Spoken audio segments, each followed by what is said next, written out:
एक बायोलॉजिस्ट पहली बार Indominus racks को खाना खिलाता है और अपना खुद का हाथ सीधे अंदर डाल देता है। जैसे ही उंगलियां टूटने की चटकने वाली आवाज आती है, वो पागलों की तरह जोर जोर से हंसने लगता है। पास में खड़ा उसका कलीग उसे रोकने की कोई कोशिश नहीं करता। इसके बजाय वे सेलिब्रेट करने के लिए शैंपेन की एक बोतल खोलते हैं, क्योंकि इंसानियत ने फाइनली इंडोमिनस रेक्स को ब्रीड कर लिया है। लेकिन यह सब अपनी आंखों के सामने होता देख लियो अपनी जगह पर सुन्न रह जाता है और डर के मारे उसकी पैंट लगभग गीली होने वाली होती है। ये सीन बिल्कुल उस क्लिप जैसा है जो उसने जुरासिक पार्क में देखा था, एकदम सेम टू सेम। अगर उसे सही से याद है तो एक्सीडेंट से बचने के लिए जुरासिक वर्ल्ड ने ओरिजिनली एक मेल और एक फीमेल इंडोमिनस रेक्स रखे थे। मेल को फीमेल ने खा लिया था और इत्तेफाक से लियो ही वो मेल है। जैसे ही लियो को यकीन हो जाता है कि अब उसका काम तमाम होने वाला है, अचानक उसके सामने एक पैनल पॉप अप होता है।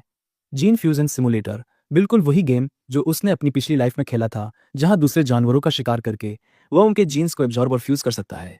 T rex gene, bite force, raptor gene, running speed, Giganotosaurus gene, sand like serrations, squid gene, colour change और rapid growth, viper gene, heat sensing. Leo ध्यान से अपनी करंट सारी जीन एबिलिटीज की लिस्ट बनाता है। उसे पता है कि अभी उसकी टॉप प्रायोरिटी शांति से छिपकर बड़े होना है और फिर इस पार्क से एस्केप करना है, क्योंकि फिल्म के प्लॉट के हिसाब से जुरासिक वर्ल्ड एक दिन इंडोमिनस रेक्स की वजह से पूरी तरह तबाह हो जाएगा और बाद में जब डॉर्मेंट वोल्केनो फटेगा तो न्यूब्लर आइलैंड भी डिस्ट्रॉय हो जाएगा। इस बीच डॉक्टर हेनरी स्माइल करते हुए फ्रेश मीट के 2 बड़े टुकड़े लेकर आते हैं।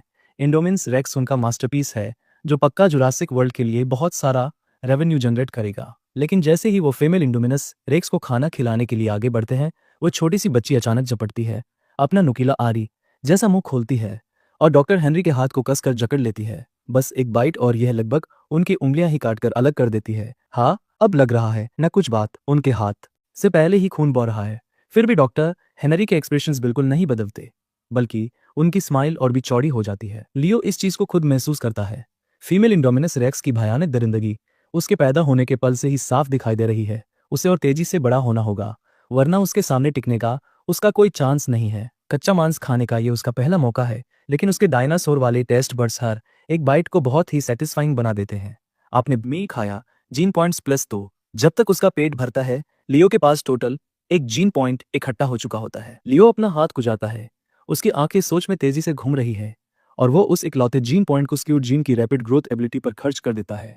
स्क्विड्स का लाइफ साइकिल बहुत छोटा होता है, लेकिन उनकी ग्रोथ रेट एक्सट्रीम होती है। जायंट स्क्विड पैदा होने से लेकर फुल मैच्योर होने तक सिर्फ 50 दिन का टाइम लेता है। लियो को अभी बिल्कुल इसी एबिलिटी की सबसे ज्यादा जरूरत है। सिर्फ तेजी से बड़ा होकर ही वो खुद को प्रोटेक्ट करने के लायक बन पाएगा। पलक झपकते ही 3 दिन बीत जाते हैं। लियो ने फाइनली 10 जीन पॉइंट्स जमा कर लिए हैं। वो अपने सारे पॉइंट्स स्क्विड जीन की रैपिड ग्रोथ एबिलिटी में डाल देता है। जैसे ही जीन पॉइंट्स का बार मैक्सिमम पर पहुंचता है, उसके अंदर एक जबरदस्त गर्मी महसूस होती है। स्क्विड जीन लेवल 2 पर एडवांस हो जाता है। ग्रोथ स्पीड नॉर्मल से 2 गुना बढ़ गई है। लियो बहुत एक्साइटेड है। सबसे पहले इस एबिलिटी को अपग्रेड करने का उसका डिसीजन एकदम सही था। ग्रे के पास भी स्क्विड जीन और उसकी रैपिड ग्रोथ एबिलिटी है, लेकिन अब लियो की ग्रोथ रेट उससे डबल है। एक बड़ी और ज्यादा पावरफुल बॉडी के साथ एक ह्यूमन सोल की इंटेलिजेंस का एडवांटेज होने की वजह से लियो को अब उससे डरने की कोई जरूरत नहीं है। कुछ दिनों बाद दोनों इंडोमिनस रेक्स को जुरासिक वर्ल्ड में ट्रांसफर कर दिया जाता है। एस्केप से बचने के लिए उन दोनों के अंदर ट्रैकिंग चिप्स लगा दी गई है। ट्रांसफर के दौरान लियो को पूरे रास्ते एक पैक्ट और छोटे से पिंजरे में बंद रखा जाता है। लियो को यह बात बहुत अच्छे से क्लियर हो जाती है कि इंसान उसे बिल्कुल भी एक जिंदा जीव नहीं मानते। वो उनके प्रॉफिट के लिए एक टूल के अलावा और कुछ नहीं है। अगर वह अब इंसान नहीं रहा तो उसे इंसानियत के खिलाफ खड़े होने के लिए तैयार रहना होगा। कुछ घंटों बाद लियो और ग्रे को एक साथ पैडॉक 11 में डिलीवर किया जाता है, जो जुरासिक वर्ल्ड का सबसे नॉर्थ वाला एनक्लोजर है। ये पैडॉक 12 मीटर ऊंची रीइंफोर्स कंक्रीट की दीवारों से घिरा हुआ है। बीच के हिस्से में एक टेम्पर्ड ग्लास का ऑब्जर्वेशन डेक बना हुआ है। पैडॉक के अंदर हर तरफ एक हरा भरा ट्रॉपिकल जंगल फैला हुआ है। लियो जानता है कि अब से यही उसका और ग्रे का घर होने वाला है। सिर्फ नाम का घर, असल में ये एक पिंजरा है। चारों तरफ ऊंची दीवारें, एकदम कुएं के मेंढक जैसी हालत। ग्रे को अगर साइड में भी रख दे तो लियो को खुद भी लगता है कि अगर वो यहाँ ज्यादा टाइम रुका तो वो भी पागल हो जाएगा। लेकिन अभी भागना बहुत जल्दबाजी होगी। अगर वो किसी तरह बाहर निकल भी गया तो बाहर वाले इंसान उसे आसानी से खींचकर वापस ले आएंगे। ग्रे अंदर आते ही बहुत एग्रेसिव हो जाती है। पूरे एनक्लोजर में गुस्से से भागती है, दीवारों को अपने दांतों से नोचती है और अपने पंजों से खुरचती है। दूसरी तरफ लियो बहुत ही शांति से आसपास टहलता है, लेआउट का जायजा लेता है और हर एक चीज को समझता है। जब वो ऊपर ऑब्जर्वेशन डेक की तरफ देखता है तो उसकी नंगी आंखें उस वन वे ग्लास के आर पार नहीं देख पाती, लेकिन अपनी वाइपर जीन की हीट सेंसिंग का यूज करके वह साफ साफ दूसरी तरफ कई इंसानों की बॉडी से निकलने वाले इंफ्रारेड हीट सिग्नल्स डिटेक्ट कर लेता है। इन इंसानों को कोई आइडिया नहीं है जब वे उस डरावने अंधेरे में झांक रहे हैं तो वे अंधेरा भी वापस उन्हें ही घूर रहा है। लियो उन पर ध्यान नहीं देता। उसके हिसाब से आज उसे पैदा हुए 1 हफ्ता हो चुका है। T Rex gene bite force level 2 पर एडवांस हो गई है। मसल स्ट्रेंथ नॉर्मल से 2 गुना बढ़ गई है। पिछले कुछ दिनों में इकट्ठा हुए सारे जीन पॉइंट्स लगभग पूरी तरह से टी-रेक्स जीन की स्ट्रेंथ में ही गए हैं। लियो अपना स्टैट्स पैनल खोलता है। नाम लियो, उम्र 7 दिन, प्रजाति इंडोमिनस रेक्स मेल। सिर्फ 1 हफ्ते में उसकी बॉडी पहले से काफी बड़ी हो गई है। अगर कंपेयर करें तो ग्रे अब उससे पूरे एक साइज छोटी लग रही है। फिर भी लियो 1 सेकंड के लिए भी अपना गार्ड नीचे नहीं करता। उसके पास अब सिर्फ 2 ही ऑप्शंस हैं, या तो उसे मार दे और इस खतरे को पूरी तरह से खत्म कर दे, या फिर उसे अपने पैरों पर झुकाकर अपना गुलाम बना ले। एनक्लोजर के दूसरी तरफ ग्रे गुस्से में एक भयानक दहाड़ मारती है, ये एक्सेप्ट करने के बाद कि वो बाहर नहीं निकल सकती। उसके पास हार मानने के अलावा कोई चॉइस नहीं बचती। अचानक दीवार के पार से मशीनों के चलने की एक जानी पहचानी आवाज आती है। यह उनके खाने का टाइम है। लियो हमेशा की तरह खाने की तरफ बढ़ता है, लेकिन वो देखता है कि ग्रे ने पहले ही मटन के पूरे टुकड़े पर कब्जा कर लिया है और वो एक बहुत ही तीखी और क्लियर वार्निंग के साथ उस पर दहाड़ रही है। तो अब ये अपना खाना गार्ड कर रही है ना? यह उन दोनों का पहला असली इंटरेक्शन है और यहाँ अपना दबदबा और डोमिनेंस बनाना बहुत मैटर करता है। फिल्म में मेल इंडोमिनस रेक्स को फीमेल ने शुरू से ही बुली किया था और आखिर में उसे खा लिया था, लेकिन अब साइज और स्ट्रेंथ के एडवांटेज के साथ लियो बिल्कुल भी शरीफ बनने के मूड में नहीं है। वह एक एक्सप्लोसिव जंप के साथ आगे झपटता है और अपने जबड़े सीधा उसके गले की तरफ ले जाता है। ग्रे भी पूरी ताकत से पलटवार करती है, बिना किसी हिचकिचाहट के उसे काटने और खींचने की कोशिश करती है, लेकिन लियो वहां पहले पहुंच जाता है, उसके गले को कसकर जकड़ लेता है और उसे साइड में झटक देता है। वो उसे हवा में उठाकर जमीन पे इतनी जोर से पटकता है कि वो धड़ाम से नीचे गिरती है। जमीन पर दबे होने और सांस उखड़ने के बावजूद ग्रे अपने दांत दिखाती है, अपनी गर्दन अकड़ा लेती है और हार मानने से साफ इनकार कर देती है। इसके बाद जो होता है वो एक बहुत ही भयानक और बेरहम पिटाई है।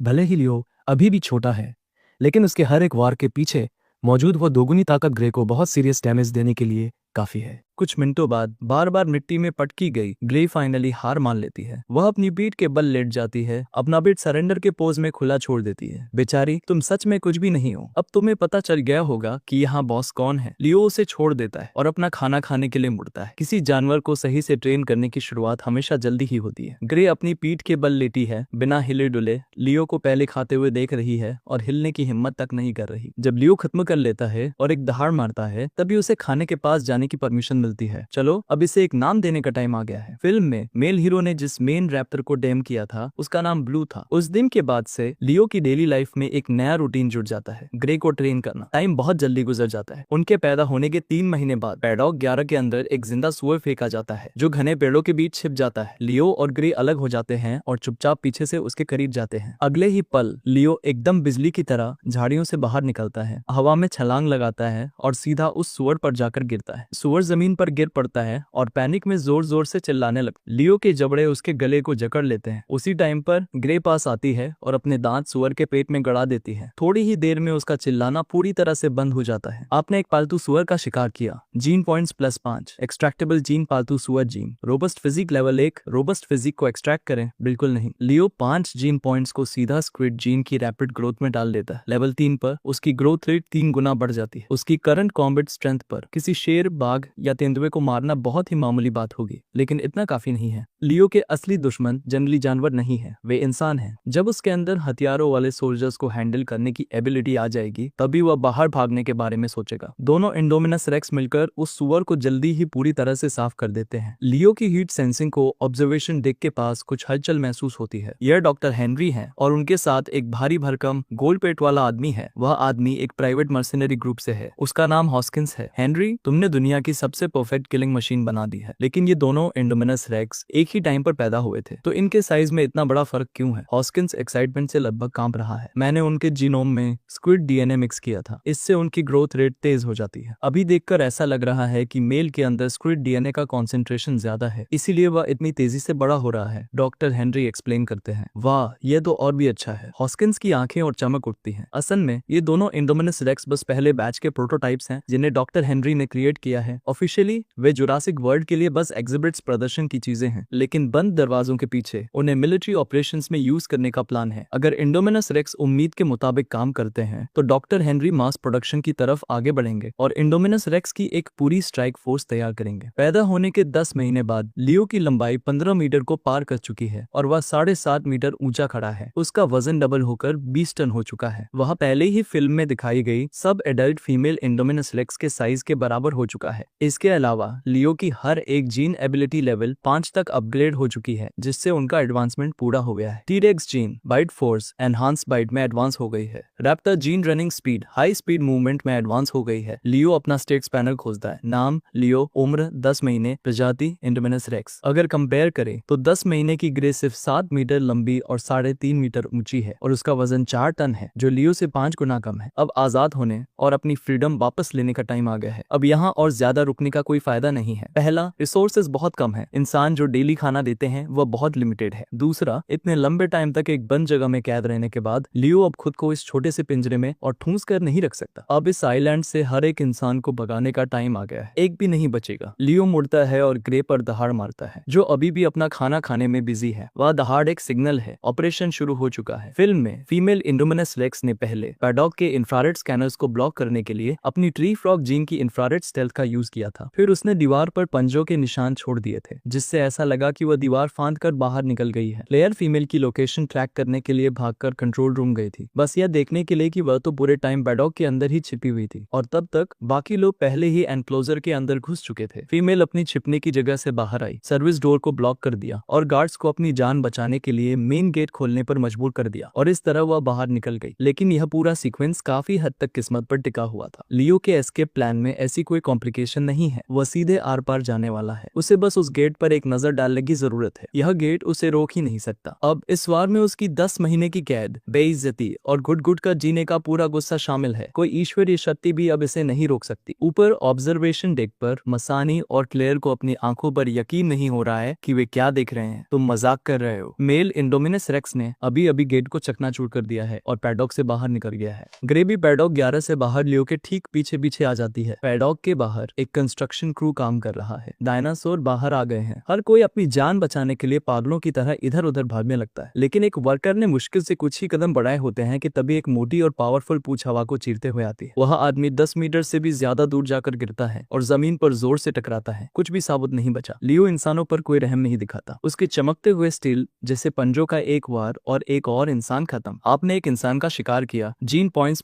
+2। लियो मुंह बनाता है। यह तो उसके टाइम के लायक भी नहीं है। एक सुअर का शिकार करने से भी बुरा। उसके पीछे ग्रे एक्साइटमेंट से भर जाती है। वह एक ही छलांग में आगे बढ़ती है, एक वर्कर को अपने जबड़ों में जकड़ लेती है और उसे पूरा निगल जाती है। आधे मिनट से भी कम टाइम में पैडॉक 11 के बाहर का एरिया मलबे के अलावा और कुछ नहीं बचता और इसके जिम्मेदार दोनों इंडोमिनस रेक्स पहले ही बहुत दूर जा चुके हैं। ऊपर ऑब्जर्वेशन डेक पर मसानी और क्लेयर ही इकलौते सर्वाइवर्स बचे हैं। कंट्रोल रूम से दोनों इंडोमिनस रेक्स को ट्रैक करने के लिए कहो, फिर एसीयू को कांटेक्ट करो। तुरंत एक आर्म टीम भेजो और उन्हें वापस लाओ। मसानी ऑर्डर्स देते हुए चिल्लाता है और एसीयू को बताओ कि सिर्फ नॉन लीथल, बिना जान लेने वाले वेपन्स यूज करें। उन्हें कोई नुकसान मत पहुंचाना, उन्हें जिंदा पकड़ो। यह एक ऑर्डर है। वह यह आखिरी बात ऐड करना नहीं भूलता। आप इस बीच लियो एक तेज और पावरफुल स्पीड से आगे बढ़ता है और अपनी वाइपर जीन की हीट सेंसिंग को एक्टिवेट करके ग्रे को पैडॉक 11 के एरिया से तेजी से दूर ले जाता है। 1 किलोमीटर के रेडियस में होने वाली हर हलचल उसके दिमाग में पूरी तरह से मैप हो रही है। जैसे ही वह आगे बढ़ता है, लियो को पहली बार कैद का वजन अपने ऊपर से हटता हुआ फील होता है। वह खुद को अपनी बाहें फैलाने से रोक नहीं पाता। समंदर के उस पार क्या है? आजादी पक्का वही होगी। पैडॉक से बाहर निकलना तो बस पहला कदम है। इंसान उनका पीछा करते हुए आ रहे हैं। यह तो होना ही था। अब इन ओवर कॉन्फिडेंट इंसानों को असली डायनासोर की ताकत का थोड़ा मजा चखाने का टाइम आ गया है। लियो अपना आगे वाला पैर बढ़ाता है, अपने लेफ्ट कंधे पर एक सटीक जगह ढूंढता है और अपने स्टिल जैसे पंजे को गहराई तक गड़ा देता है। उसके हाथ में इंसान के अंगूठे के साइज की एक चिप आ जाती है। फिर वह बिल्कुल उसी तरह ग्रे के लेफ्ट कंधे से भी उसकी चिप निकाल लेता है, लेकिन लियो उन्हें बस ऐसे ही फेंक नहीं देता। इनका बहुत बेहतर इस्तेमाल किया जा सकता है। इंसानों की ही चाल को उन्हीं के खिलाफ यूज करके जुरासिक वर्ल्ड के कंट्रोल रूम के अंदर मसानी, जो अभी भी डरा हुआ है, और क्लेयर भागते हुए आते हैं। दोनों इंडोमिनस रेक्स के अंदर लगी RFID चिप्स उनकी लोकेशन ट्रांसमिट कर रही हैं। वे तेजी से साउथ की तरफ बढ़ रहे हैं। Jurassic World control to ACU-1। Targets 2 भागे हुए इंडोमिनस रेक्स हैं। नॉन लिथल वेपन्स की परमिशन दे दी गई है। Copy that. ACU-1 के दर्जन भर से भी ज्यादा आर्म्ड मेंबर्स एक साथ जवाब देते हैं। वे जल्दी से नॉन लीथल गियर पहनते हैं, 2 ऑफ रोड व्हीकल्स में बैठते हैं और निकल पड़ते हैं। मेन स्क्रीन AC-1 का लाइव फीड दिखा रही है। वे रुक गए हैं। अचानक चिप ट्रैकिंग दिखाती है कि दोनों इंडोमिनस रेक्स एक जगह रुक गए हैं। सारी यूनिट्स नीचे उतरो, आगे बढ़ो। ऑर्डर मिलते ही आर्म टीम जल्दी से व्हीकल्स से बाहर निकलती है और सावधानी से उस पुराने और घने जंगल में आगे बढ़ती है। वेपन्स रेडी हैं। ACU-1 का स्क्वाड लीडर एक एशियन मर्सिनरी है जिसकी दाई कलाई पर एक ट्रैकिंग वॉच बंधी है। टीम धीरे धीरे बहने वाली एक छोटी सी नदी को पार करती है। स्क्वाड लीडर अपनी घड़ी चेक करता है। सिग्नल बिल्कुल उसकी खुद की पोजीशन के साथ ओवरलैप कर रहा है, लेकिन आसपास कहीं भी दोनों में से किसी भी इंडोमिनस रेक्स का कोई नामो निशान नहीं है।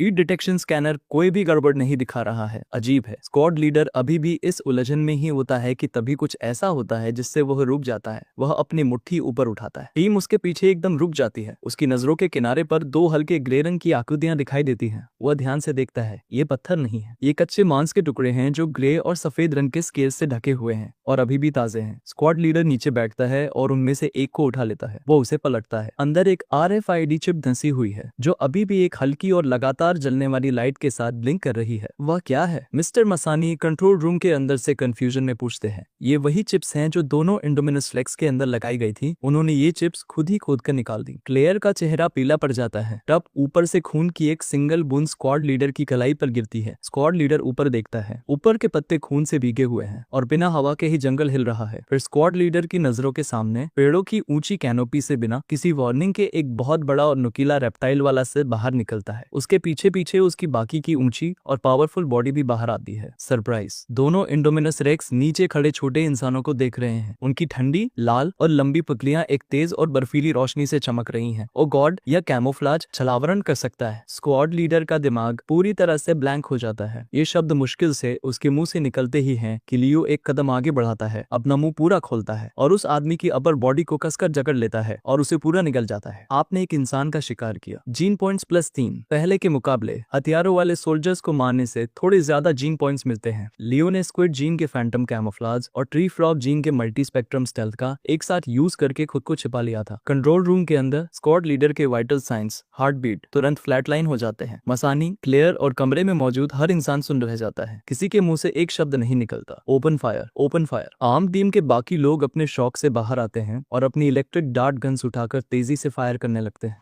लेकिन जब डार्ट्स लियो की बॉडी से टकराते हैं तो इलेक्ट्रिक चार्ज से उसकी मसल्स में सिर्फ एक हल्की सी झुंझुनी होती है जो किसी हल्की सी खरोच से अलग नहीं है। लियो उन डार्ट्स को पूरी तरह से इग्नोर कर देता है और सीधा आर्म टीम की तरफ चार्ज करता है। कई सोल्जर्स जो डॉज करने में बहुत स्लो थे, वे उसके चार्ज की भयानक ताकत से हवा में उड़ जाते हैं, वापस जमीन पर गिरने से पहले हवा में बड़े बड़े आर्क्स बनाते हुए। इंडोमिनस रेक्स का हर एक हिस्सा एक लीथल वेपन, जानलेवा हथियार। अब 5 मिनट से भी कम टाइम में 10 से ज्यादा सोल्जर्स का पूरा स्क्वाड खत्म हो चुका है। आखिरी जिंदा बचा सोल्जर अपने साथियों को एक एक करके गिरते हुए देखता है और उसकी हिम्मत पूरी तरह से टूट जाती है। वह अपना हथियार फेंक देता है और भागने के लिए मुड़ता है, लेकिन जैसे ही वह मुड़ता है, छोटी फीमेल इंडोमिनस रेक्स ठीक उसके सामने खड़ी है। वह दांतों से भरा जबड़ा उसकी पूरी नजरों को घेर लेता है, जो करीब और करीब आता जा रहा है, और फिर वह जबड़ा बंद हो जाता है और उसे कुछ दिखाई नहीं देता। सोल्जर्स की इस वेव को निपटाने के बाद लियो ने अब टोटल 50 से ज्यादा जीन पॉइंट्स इकट्ठा कर लिए हैं। वह अभी के लिए उन्हें बचा कर रखता है। उसके पास इन पॉइंट्स के लिए दूसरे प्लान्स हैं। कंट्रोल रूम के अंदर स्क्रीन पर एक के बाद एक वाइटल साइंस फ्लैटलाइन होते जा रहे हैं। कमरे में एकदम सन्नाटा छा जाता है। वे सब मारे गए। अब हम क्या करें? एक स्टाफ मेंबर कांपती हुई आवाज में पूछता है। और दोनों इंडोमिनस रेक्स, हमने उनकी लोकेशन पूरी तरह से खो दी है। क्लेयर मसानी की तरफ मुड़ती है। ACU-2 को कांटेक्ट करो, तुरंत बाहर निकलो। फुल लाइव एम्यूनिशन, असली गोलियां, पूरे पार्क में सर्च करो। उन दोनों इंडोमिनस रेक्स को ढूंढो और उन्हें मार गिराओ। कोई रहम मत करना।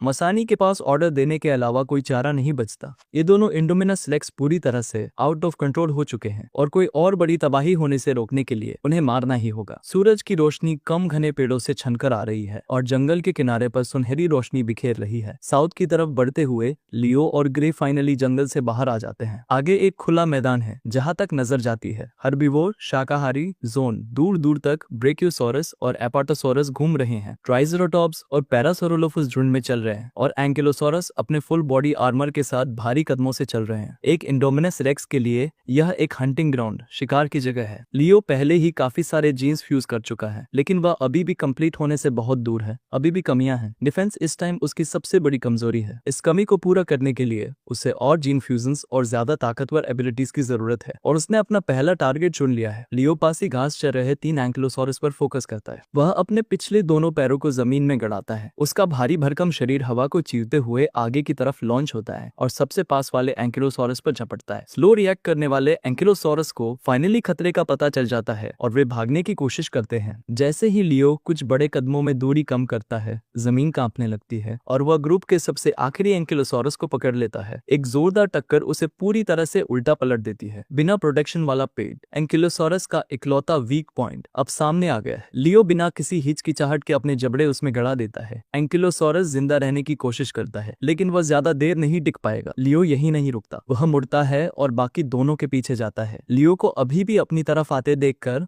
बचे हुए दोनों एंकिलोसॉरस भागना बिल्कुल बंद कर देते हैं। वे पूरी ताकत के साथ अपनी भारी भरकम पूंछ को क्लब की तरह घुमाते हैं और उसे लियो के पैरों पर जोर से मारते हैं। एंकिलोसॉरस की पूंछ का क्लब कोई मजाक नहीं है। एक सही हिट हड्डी चकनाचूर कर सकता है और मसल्स फाड़ सकता है। लियो रैप्टर जीन की एजिलिटी, फुर्ती का इस्तेमाल करता है। हिट लगने से पहले ही उस स्विंग को पढ़ लेता है और एकदम सही टाइम पर पीछे हट जाता है। जैसे ही उनका अटैक मिस होता है, वह वही मूव यूज करता है और एक और एंकिलोसॉरस को उसकी पीठ के बल पलट देता है। उसके स्टील जैसे पंजों का एक बार पेट को ऐसे चीर देता है जैसे कपड़ा फाड़ रहा हो। आखिरी एंकिलोसॉरस भी नहीं बच पाता। वह भी अपने साथियों के साथ बगल में लेट जाता है और शांत हो जाता है। आपने एक एंकिलोसॉरस का शिकार किया। Gene points plus 150। Extractable gene, Ankylosaurus gene, bone blade armour level 1 extract करें। लियो बिल्कुल नहीं हिचकिचाता। कंफर्म। अगले ही पल उसकी हड्डियों की गहराई से जल्दी हुई गर्मी की लहरें फूट पड़ती है। लियो के स्केल्स साफ साफ बदलते हुए दिखाई देते हैं। उसकी बॉडी पर मौजूद हल्का ग्रे और सफेद आर्मर और भी मोटा और सख्त हो जाता है और हड्डियों जैसी डेंसिटी ले लेता है। सरफेस के पार केराटिन की एक लेयर बन जाती है और नुकीले खंजर जैसे कांटों की कई लाइनें बाहर निकल आती हैं। Ankylosaurus gene fusion complete. Leo अपने सारे बचे हुए जीन पॉइंट्स बिना कुछ सोचे समझे उसमें डाल देता है। वह बोन प्लेट आर्मर को लेवल 4 तक पुश करता है और फिर उसके पॉइंट्स खत्म हो जाते हैं। लियो अपने खुद के स्केल्स को चेक करता है। उनकी हार्डनेस ने एक और बहुत बड़ी छलांग ली है, जो अब हड्डी से भी कहीं ज्यादा है, जिसमें अब एक हल्की सी मेटेलिक चमक भी आ रही है जो रोशनी को कैच कर रही है। हो गया। लियो ग्रे को हाथ हिलाकर बुलाता है, जो बहुत एक्साइटमेंट के साथ उसके पीछे पीछे आ रही थी और वे दोनों खाने पर टूट पड़ते हैं। जल्दी से खाना खत्म करने के बाद लियो ग्रे को साथ लेकर आगे बढ़ जाता है। इंसानों का अगला अटैक आने से पहले ही अपने अगले टारगेट की तलाश में उसे जल्दी शिकार करना होगा और ज्यादा जीन पॉइंट्स कलेक्ट करने होंगे और खुद को और ज्यादा ताकतवर बनाना होगा। इस बीच डायनासोर जीन रिसर्च सेंटर के अंदर मसानी डॉक्टर हेनरी को ढूंढते हुए गुस्से में अंदर घुसते हैं। हेनरी, मुझे बताओ, तुमने ये जो 2 इंडोमिनस रेक्स बनाए हैं, ये आखिर हैं क्या? जैसे ही उनकी नजर हेनरी पर पड़ती है, वो सीधा पॉइंट पर आते हैं।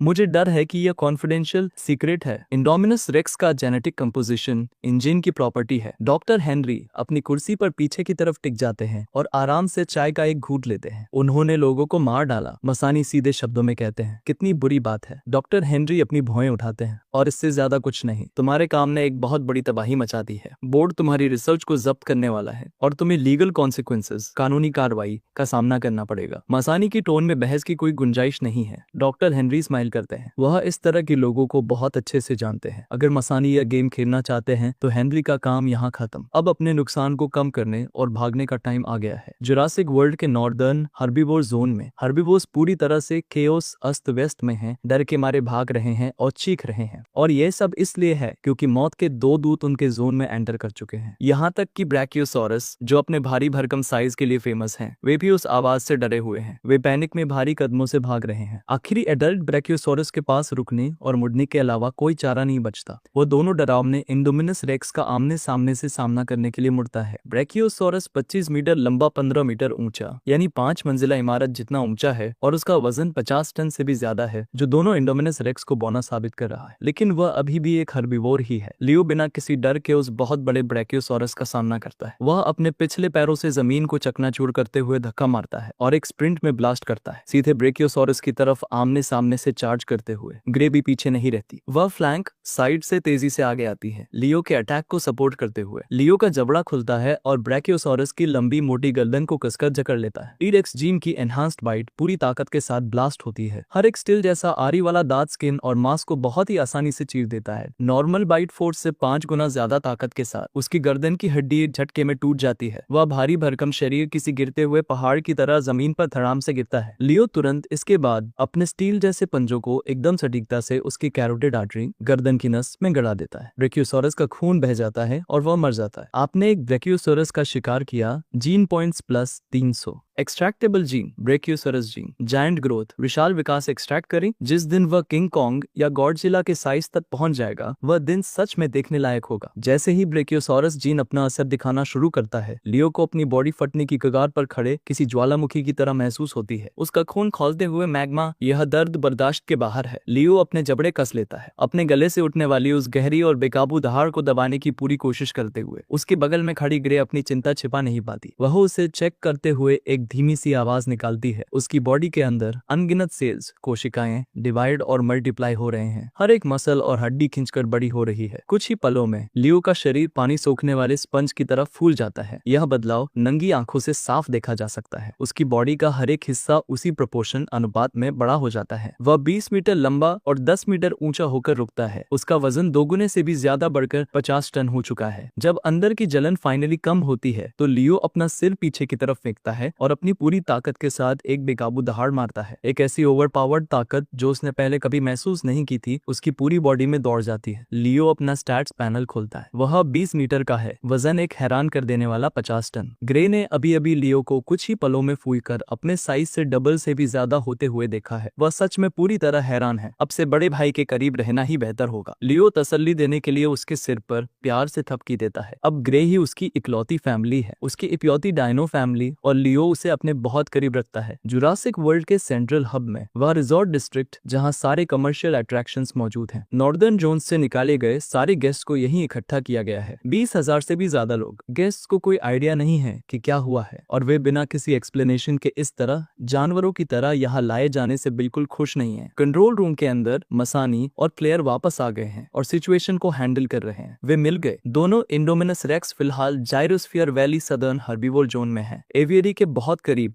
एक स्टाफ मेंबर रिपोर्ट करता है, ACU2 को तुरंत कांटेक्ट करो। मसानी कहता है, अर्जेंट। उसी पल एलिवेटर के दरवाजे खुलते हैं। एक भारी भरकम आदमी अंदर आता है। हॉस्किंस, तुम यहाँ क्या कर रहे हो? अगर तुम उन दोनों इंडोमिनस रेक्स को हैंडल करना चाहते हो तो सबसे बढ़िया तरीका है कि उनके खिलाफ डायनासोर्स का ही यूज करो। मैंने सालों तक यह स्टडी किया है कि रैप्टर्स को असली कॉम्बैट में कैसे डिप्लॉय तैनात किया जाए। इसे साबित करने का यह एकदम परफेक्ट मौका है। 2 इंडोमिनस रेक्स के खिलाफ रैप्टर्स यूज करें, इम्पॉसिबल। मसानी बिना कुछ सोचे अपना सिर ना में हिलाता है। तो फिर तुम गेस्ट के बारे में क्या करने का सोच रहे हो? यहाँ 20,000 से ज्यादा लोग हैं, उनके पास भागने के लिए कोई जगह नहीं है। हॉस्किंस पलटकर जवाब देता है, मैं इसे हैंडल कर लूंगा, किसी भी गेस्ट को कोई नुकसान नहीं होगा। फिर मुड़ता है और ऑर्डर देता है, एक हेलीकॉप्टर तैयार करो, आर्मरी से M134 मिनीगन माउंट करो। इस बार वे दोनों इंडोमिनस रेक्स बचकर नहीं जाने वाले। कमरे में मौजूद हर इंसान सुन्न रह जाता है। मसानी खुद ऊपर जा रहा है। लियो ग्रे को साउथ की तरफ ले जाता है और जाइरोस्फीयर वैली पहुंचता है, जो जुरासिक वर्ल्ड के सबसे पॉपुलर अट्रैक्शंस में से एक है। गेस्ट्स जाइरोस्फीयर्स में बैठकर वैली में घूम सकते थे और शांत हर्बीवोर्स को करीब से देख सकते थे, लेकिन इमरजेंसी की वजह से जाइरोस्फीयर्स बहुत पहले ही बंद हो चुके हैं। वैली की शांति अब पूरी तरह से भंग हो चुकी है। हर तरफ हर्बीवोर्स की लाशें बिखरी पड़ी है। लियो एंकिलोसॉरस जीन को पूरा लेवल 5 तक पुश कर देता है। उसके आर्मर स्किल्स में एक और बदलाव आता है, जो मिलिट्री ग्रेड स्टील प्लेट की टक्कर की हार्डनेस के साथ एक मेटेलिक सिल्वर वाइट रंग में बदल जाते हैं। इसके अलावा लियो ट्राइसेराटॉप्स, स्टेगोसॉरस और दूसरे हर्बीवोर्स का भी शिकार करता है और उन सब में से नए जीन्स एक्सट्रैक्ट करता है। ट्राइसेराटॉप्स जीन बोन हॉर्न्स, हड्डियों वाले सींग, स्टेगोसॉरस जीन बोन स्पाइक्स, हड्डियों वाले कांटे। इन एडिशंस की वजह से उसके सिर और पूंछ दोनों की ऑफेंसिव पावर, हमला करने की ताकत बहुत ज्यादा बढ़ जाती है। अब उसके हर एक हेडबट सिर से मारने और पूंछ के वार में सींगों और कांटों वाला पियर्सिंग, छेदने वाला डैमेज है। तभी अचानक दूर से इंजिन्स की तेज आवाज आती है। अपनी हीट सेंसिंग के जरिए लियो 2 और ऑफ रोड व्हीकल्स को डिटेक्ट करता है, जो तेजी से उनकी पोजीशन की तरफ तरफ आ रहे हैं। इंसान वापस आ गए हैं। लियो जानता है कि इस बार इंसान पूरे सीरियस हैं। थ्रेट लेवल खतरा बहुत एक्सट्रीम है। वह लापरवाही करने की गलती नहीं कर सकता। लियो तुरंत ग्रे पर दहाड़ता है, उसे वापस वैली के घने जंगल में खींचते हुए। स्क्विड जीन के फैंटम कैमोफ्लाज और ट्री फ्रॉग जीन के मल्टी स्पेक्ट्रम स्टेल्स का यूज करके वे एक एम्बुश घात लगाने वाली पोजीशन में गायब हो जाते हैं। जल्दी ही उन दोनों व्हीकल्स की गड़गड़ाहट करीब आने लगती है। आगे वाले व्हीकल की पैसेंजर सीट पर ACU-2 का स्क्वाड लीडर बैठा है, जो एक बहुत ही भारी भरकम और ताकतवर आदमी है। उसके हाथ में एक advance radar life detection scanner है। अचानक एक अलर्ट बजता है। स्क्रीन पर एक क्लियर लाल डॉट दिखाई देता है। एक मिल गया। 3 बजे की डायरेक्शन में। स्क्वाड लीडर तुरंत ऑर्डर देता है, लेकिन वह कंफ्यूज है। स्कैनर पर सिर्फ एक ही टारगेट क्यों दिखाई दे रहा है? तभी उसके पीछे से एक बहुत भयानक धमाका होता है। स्क्वाड लीडर मुड़कर देखता है और उसे अपनी आंखों पर यकीन नहीं होता। दूसरा व्हीकल हवा में उड़ गया है और जैसे ही वो जमीन पर गिरता है, एक बहुत बड़ा पैर उस पर आकर गिरता है और पूरे व्हीकल को कुचलकर चपटा कर देता है। स्क्वाड लीडर अपनी गर्दन पूरी ऊपर की तरफ उठाता है और फाइनली देखता है कि वह पैर किसका है। यह एक ऐसा कोलोसस विशालकाय राक्षस है जो उसकी पूरी नजरों को ढक लेता है। Mail Indominus racks. फाइल्स के हिसाब से इस सब एडल्ट मेल इंडोमिनस रेक्स को 15 मीटर लंबा और 7.5 मीटर ऊंचा होना चाहिए था, लेकिन इसे आमने सामने देखकर स्क्वाड लीडर को रियलाइज होता है कि यह असली जानवर फाइल्स में लिखे साइज से दोगुने से भी ज्यादा बड़ा है और रडार लाइफ स्कैनर इसे डिटेक्ट करने में पूरी तरह फेल हो गया। क्या यह सच में रडार सिग्नल्स को भी ब्लॉक कर सकता है? जुरासिक वर्ल्ड के कंट्रोल रूम के अंदर क्लेयर और बाकी लोग बहुत ध्यान से देख रहे हैं। स्क्रीन पर ACU-2 का लाइव फीड स्ट्रीम हो रहा है। Beep beep beep. वही जानी पहचानी फ्लैटलाइन की आवाजें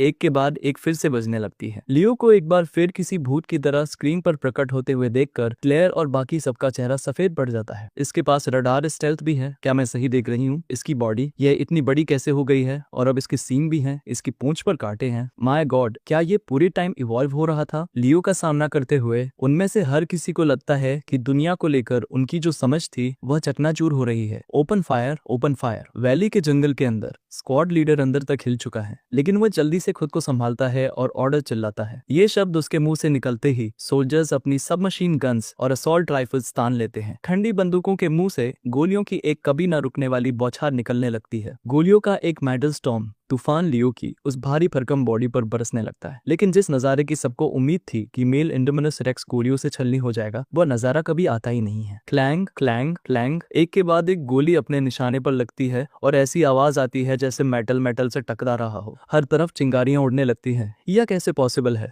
यह नजारा वहां मौजूद हर इंसान की सोच से बिल्कुल बाहर है। बस इतना ही? क्या तुम मुझे गुदगुदी कर रहे हो? लियो बिल्कुल नहीं घबराता, बिल्कुल डॉज नहीं करता। वह गोलियों को पूरी तरह इग्नोर कर देता है और सीधे व्हीकल्स की तरफ एक्सिलरेट करता है। उसके रास्ते में आने वाला हर एक पेड़ उसके उस ना रुकने वाले भारी भरकम शरीर के नीचे कुचलकर चपटा हो जाता है। गाड़ी चलाओ, निकलो निकलो। स्क्वाड लीडर चिल्लाता है। ड्राइवर एक्सिलरेटर पर पूरा जोर लगा देता है। इंजन फुल थ्रॉटल पूरी स्पीड पर है। जान बचाने के लिए पागलों की तरह भागने की कोशिश कर रहा है, लेकिन लियो की बस्ट स्पीड व्हीकल के एक्सेलरेशन से कहीं ज्यादा है। उनके बीच की दूरी तेजी से कम होने लगती है। स्क्वाड लीडर अभी भी हार मानने के लिए तैयार नहीं है। वह एक स्नाइपर राइफल उठाता है और लियो की खोपड़ी पर निशाना लगाता है। वह ट्रिगर दबा देता है। गन से आग निकलती है और गोली उड़ती हुई जाती है और एक ही पल में लियो के सिर से टकराती है। एक ऐसी गोली जो 100 मीटर की दूरी से 20 मिलीमीटर मोटे स्टील को चीर सकती है। वह लियो के स्केल आर्मर में बस धंस कर रह जाती है और सिर्फ एक हल्का सा डेंट छोड़कर कुछ नहीं कर पाती। बुरा नहीं है, तुमने असल में सरफेस पर एक खरोंच तो लगा ही दी। लियो एक बहुत भयानक और गरजने वाली दहाड़ मारता है। अगले ही सेकंड वह उनके ठीक ऊपर होता है। अभी बाहर कूदो। स्क्वाड लीडर फिर से चिल्लाता है। वह दरवाजा खोलकर छलांग लगा देता है और उसी आधे सेकंड में लियो पूरी ताकत के साथ अपना पैर व्हीकल पर दे मारता है, जिससे वह हवा में उड़ जाता है। यह हवा में पलटी खाता है।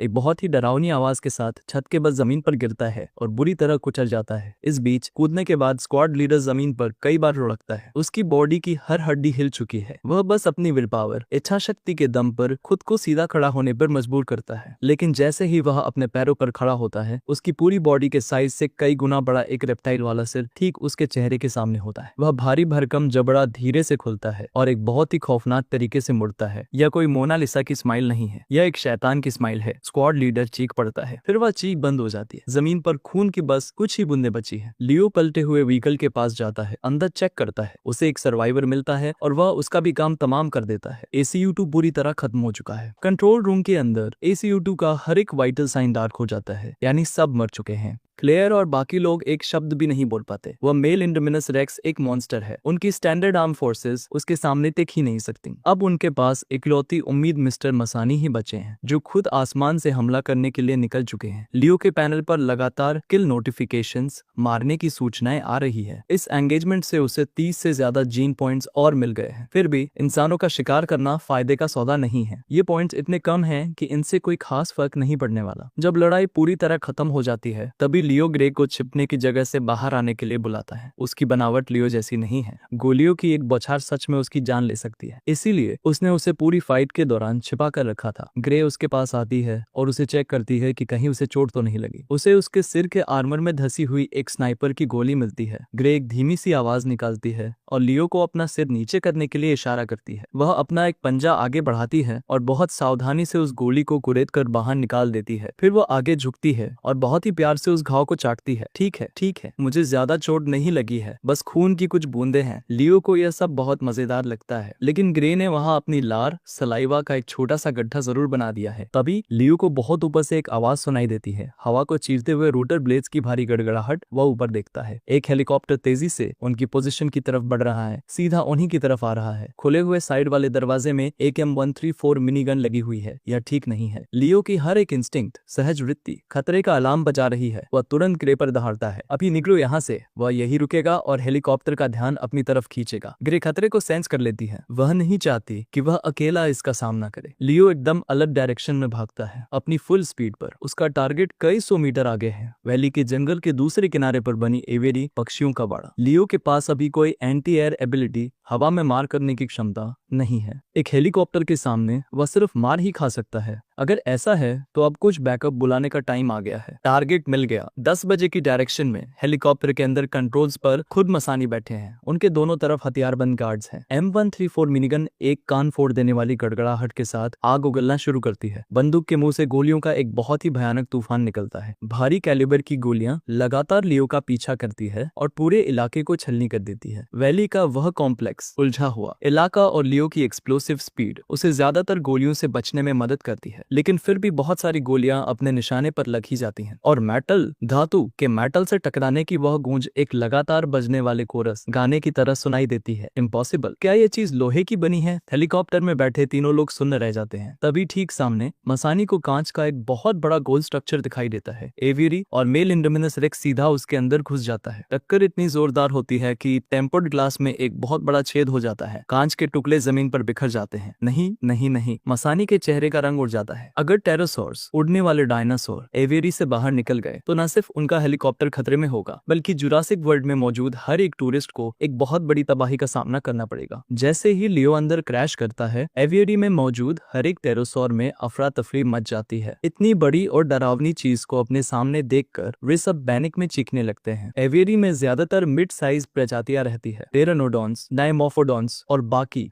जो गिनती में कम से कम 4 या 500 तो होंगे ही। लियो बादलों की गरज जैसी एक दहाड़ मारता है और बिजली की तेजी से एक चट्टान पर बैठे टेरानोडॉन पर झपटता है। टेरानोडॉन उड़ने की कोशिश करता है, लेकिन तब तक बहुत देर हो चुकी होती है। लियो के जबड़े उसकी पतली सी गर्दन को जकड़ लेते हैं और एक ही पल में उसकी रीढ़ की हड्डी को पीसकर चूरा कर देते हैं। वह उसे एक स्नैक, नाश्ते की तरह निगल जाता है। आपने एक टेरानोडॉन का शिकार किया। Gene points +30, extractable gene, pterosaur gene, फ्लाइडोडान लेवल 1 एक्सट्रैक्ट करें। लियो की आंखें चमक उठती हैं। टेरोसॉर जीन को फ्यूज करने का मतलब है कि उसके असली पंख निकल आएंगे और वह आसमान में उड़ सकेगा, लेकिन यह जीन फ्यूज करने का सही टाइम नहीं है। वह इंसानों के खतरे से निपटने तक वेट करेगा और पहले कोई सेफ जगह ढूंढेगा। इसके बाद एवियरी के अंदर जो होता है वह एक फुल रैम्पेज, तबाही है। लियो हर एक टेरोसॉर को हवा में उड़ा देता है और वे सब कांच के उस बड़े से छेद से बाहर निकलने लगते हैं। हेलीकॉप्टर के अंदर मसानी और उनके क्रू मेंबर्स टेरोसॉर्स की उस बाढ़ को अपनी तरफ आते हुए देखते हैं। तीनों का चेहरा पीला पड़ जाता है और वे तुरंत हेलीकॉप्टर को ऊपर खींचते हैं, ऊपर चढ़ने और वहां से भागने की कोशिश करते हुए। लेकिन टेरोसॉर्स ने हेलीकॉप्टर के अंदर ताजा शिकार देख लिया है और वे उन्हें छोड़ने वाले नहीं है। एक डायमोफोडॉन एयरक्राफ्ट के साइड से टकराता है, जिससे पूरा ढांचा हिल जाता है। खुले दरवाजे पर खड़ा गनर गोली चलाने वाला लड़खड़ाता है और लगभग बाहर गिरने ही वाला होता है। दरवाजे के फ्रेम पर उसकी उस टाइट ग्रिप पकड़ ने ही उसे अंदर रोक रखा है। लेकिन अगले ही सेकंड एक और डायमोफोडॉन तेजी से आता है और उसे चीरता हुआ ले जाता है। और यह तो बस शुरुआत है, और भी कई टेरोसॉर्स एक साथ इकट्ठा होने लगते हैं, पागलों की तरह अपने पंखों और पंजों से हेलीकॉप्टर पर टूट पड़ते हैं। बार बार होने वाली टक्करों से रोटर्स, पंखे चकनाचूर हो जाते हैं और टूटकर अलग हो जाते हैं। एक कान फोड़ देने वाले धमाके के साथ हेलीकॉप्टर आसमान से कटी हुई पतंग की तरह नीचे गिरता है और वापस एवियरी के अंदर क्लैश हो जाता है। टकराते ही फ्यूजलेज, हेलीकॉप्टर का मेन हिस्सा ब्लास्ट हो जाता है। मसानी और उनके को पायलट मौके पर ही मारे जाते हैं। कुछ नहीं बचता, सब खत्म। कंट्रोल रूम के अंदर क्लेयर और यह सब देख रहा हर इंसान एकदम राख की तरह सफेद पड़ जाता है। वे पूरी तरह टूट चुके हैं। अभी ब्रॉडकास्ट करो, सारे गेस्ट्स को तुरंत इवैक्यूएट, बाहर निकालो करो। क्लेयर खुद को संभालती है और चिल्लाती है। कमरे में सिर्फ एक ही चेहरे पर ऐसी स्माइल है जिसे वह मुश्किल से छिपा पा रहा है। हॉस्किंस, मसानी के मरने के बाद अब उसे अपने प्लान को आगे बढ़ाने से रोकने वाला कोई नहीं बचा है। जुरासिक वर्ल्ड रिजॉर्ट में 20,000 से भी ज्यादा गेस्ट्स को एक ही एरिया में इकट्ठा किया गया है। लेडीज एंड जेंटलमैन, एक कंटेनमेंट एनोमली, सुरक्षा में चूक की वजह से सभी गेस्ट को तुरंत सेफ जगह पर जाने का निर्देश दिया जाता है। बिना किसी वार्निंग के स्पीकर्स पर यह अनाउंसमेंट गूंजने लगती है। इससे पहले कि गेस्ट्स कुछ समझ पाते, आसमान को चीरती हुई तीखी चीखें सुनाई देती हैं। वे ऊपर देखते हैं। टेरोसॉर्स का एक बहुत बड़ा झुंड तेजी से उनकी तरफ आ रहा है। उनके पंख पूरी तरह फैले हुए हैं। टेरोसॉर्स, इतने सारे टेरोसॉर्स खुले कैसे घूम रहे हैं? पल भर में हर तरफ पैनिक फैल जाता है, लेकिन टेरोसॉर्स उनसे कहीं ज्यादा तेज हैं। बड़े डायमोफोडॉन्स एक के बाद एक नीचे गोता लगाते हैं और गेस्ट्स को जमीन से ऐसे उठा लेते हैं जैसे वे मुर्गियां हों। कुछ ही मिनटों के अंदर कई गेस्ट्स घायल हो जाते हैं। पूरी जमीन खून से सन जाती है। वह नजारा पूरी तरह से केओस, तबाही में बदल रहा है। तभी भीड़ को चीरती हुई एक क्वाड बाइक, 4 पहियों वाली बाइक आती है। उसे चलाने वाला बिना किसी हिचकिचाहट के एक ट्रैंक्विलाइजर गन, बेहोश करने वाली बंदूक उठाता है और एक के बाद एक फायर करते हुए कई टेरोसॉर्स को गिरा देता है। यहाँ आखिर हो क्या रहा है? यह ओवेन है, जो जुरासिक वर्ल्ड सीरीज का मेन कैरेक्टर है। वह रैप्टर पैडॉक में अपना रूटीन रैप्टर ट्रेनिंग सेशन चला रहा था। जब उसे इस इमरजेंसी की खबर मिली तो वह इन्वेस्टिगेट करने आया और सीधा टेरोसॉर्स के अटैक के बीच में पहुंच गया। जैसे जैसे कंटेनमेंट स्टाफ की और भी टीम्स आने लगती है, रिजॉर्ट में मची उस तबाही को मुश्किल से कंट्रोल किया जाता है। ज्यादातर टेरोसॉर्स को बेहोश करके पकड़ लिया गया है। कुछ थोड़े से टेरोसॉर्स बचकर भागने में कामयाब हो गए हैं और पंख होने की वजह से वे उड़कर न्यूब्लर आइलैंड से बाहर जा सकते हैं। अगर वे मेनलैंड, मुख्य जमीन तक पहुंच गए तो वह एक बहुत बड़ी तबाही होगी। जब तक आसमान में धीरे धीरे अंधेरा छाता है, ओवेन, जिसे अभी भी कुछ नहीं पता कि क्या हुआ है, वह भागता हुआ जुरासिक वर्ल्ड के कंट्रोल रूम में पहुंचता है। जैसे ही वह अंदर कदम रखता है, उसका सामना हॉस्किंस से होता है। मसानी की मौत के बाद जुरासिक वर्ल्ड के हर एक ओरिजिनल एम्प्लॉय को निकाल दिया गया है। हॉस्किंस और उसके मर्सिनरीज ने पूरी अथॉरिटी अधिकार अपने हाथ में ले ली है। ओवेन, तुम एकदम सही टाइम पर आए हो। बोर्ड ने मुझे जुरासिक वर्ल्ड की इमरजेंसी ऑपरेशनल अथॉरिटी सौंप दी है। हॉस्किंस ओवेन को देखकर स्माइल करता है, ऊपर से एकदम शांत लेकिन अंदर से बहुत ही शातिर। क्या हुआ? टेरोसॉर्स एवेरी से बाहर कैसे निकले? ओवेन सवाल करता है। तुम्हें अभी भी नहीं पता? चलो मैं तुम्हें सब बताता हूँ। हॉस्किंस फिर ओवेन को दोनों इंडोमिनस रेक्स के भागने की पूरी कहानी सुनाता है, जिसे सुनकर वो सुन रह जाता है। मेरे दिमाग में एक ऑपरेशन है और मुझे तुम्हारे कोऑपरेशन साथ की जरूरत है। मुझे तुम्हारे ट्रेन किए हुए रैप्टर्स चाहिए ताकि वे उन दोनों भागे हुए इंडोमिनस रेक्स का शिकार कर सकें। हॉस्किंस फाइनली बता देता है कि उसे क्या चाहिए। बिल्कुल नहीं, भूल जाओ इसे। ओवेन बिना कुछ सोचे तुरंत मना कर देता है। उसे बहुत अच्छे से पता है कि हॉस्किंस को हमेशा से क्या चाहिए था, उसके रैप्टर्स। और इस बात को साइड में भी रख दें कि वे दोनों इंडोमिनस रेक्स उन 4 रैप्टर्स की औकात से बहुत बाहर हैं। उसके रैप्टर्स को आज तक कभी असली कॉम्बैट लड़ाई में नहीं उतारा गया है। एक बार अगर उन्हें आजाद कर दिया गया और उनकी चेन खोल दी गई तो कंट्रोल खोने के जो रिजल्ट्स होंगे वे बहुत भयानक होंगे। मैं तुमसे पूछ नहीं रहा हूँ, अब यहाँ का इंचार्ज मैं हूँ। मेरे लोग पहले ही रैप्टर पैडॉक पर पहुंच चुके हैं। वे निकलने के लिए तैयार हैं। तुम्हारे साथ या तुम्हारे बिना यह ऑपरेशन होकर रहेगा। हॉस्किंस बहस की कोई गुंजाइश नहीं छोड़ता। आखिर में बाकी गेस्ट्स की जान बचाने के लिए ओवेन के पास हामी भरने के अलावा कोई चारा नहीं बचता। वह खुद रैप्टर्स को लीड करके दोनों इंडोमिनस रेक्स को ट्रैक करेगा और हॉस्किंस के मर्सिनरीज को उन्हें मारने में मदद करेगा। उसी टाइम पर उस छेद से हर एक टेरोसॉर बाहर निकल चुका है। हेलीकॉप्टर का मलबा अभी भी जल रहा है। जहां तक लियो की बात है, जो जुरासिक वर्ल्ड में मची हर एक तबाही की जड़ है, वो एवेरी से निकलकर वापस वैली के जंगल में आ गया है। उसने एक शांत जगह ढूंढ ली है और टेरोसॉर जीन को फ्यूज करना शुरू कर दिया है। वह अपना दिमाग फोकस करता है और फ्यूजन शुरू हो जाता है। वही जानी पहचानी जलती हुई सेंसेशन, झुनझुनी, उसकी बॉडी की हर एक मसल और हड्डी में फैलने लगती है। दर्द बर्दाश्त के बाहर है। फिर एक आवाज आती है, क्रीक, हड्डियों के खिसकने की एक बहुत ही गहरी और दांत पीसने वाली कराह उसकी पसलियों के दोनों तरफ से फूटती है। 2 मोटी और लंबी ट्यूब जैसी हड्डियां बाहर की तरफ धक्का देती हैं, स्किन और स्केल्स को चीरती हुई धीरे धीरे उसके दोनों साइड से बाहर निकलने लगती हैं। दर्द इतना भयानक है कि लियो खुद को दहाड़ने से रोक नहीं पाता। दोनों सिमेट्रिकल एक जैसी खोखली हड्डियां बारिश के बाद बांस की कोंपलों की तरह बढ़ती हैं, लगातार खिंचती हुई जब तक कि वे 30 मीटर की लंबाई तक नहीं पहुंच जाती और फिर फाइनली रुक जाती हैं। एक बार बुरी तरह से बाहर निकलने के बाद विंग फ्रेम्स, पंखों के ढांचे का यह जोड़ा कुल मिलाकर 60 मीटर का विंग स्पैन, पंखों का फैलाव बनाता है। टेरोसॉर जीन का फ्यूजन अभी भी चल रहा है। स्केलेटल फ्रेमवर्क, हड्डियों का ढांचा अपनी जगह पर आने के बाद एक पतली चिकनी मेम्ब्रेन झिल्ली धीरे धीरे उस पर फैलने लगती है, एकदम किसी पाल नाव के कपड़े की तरह खुलती हुई। फाइनली फ्यूजन खत्म होने वाला है और दर्द धीरे धीरे कम होने लगता है। लियो पास की एक नदी तक जाता है और पानी की सतह पर अपना रिफ्लेक्शन परछाई देखता है।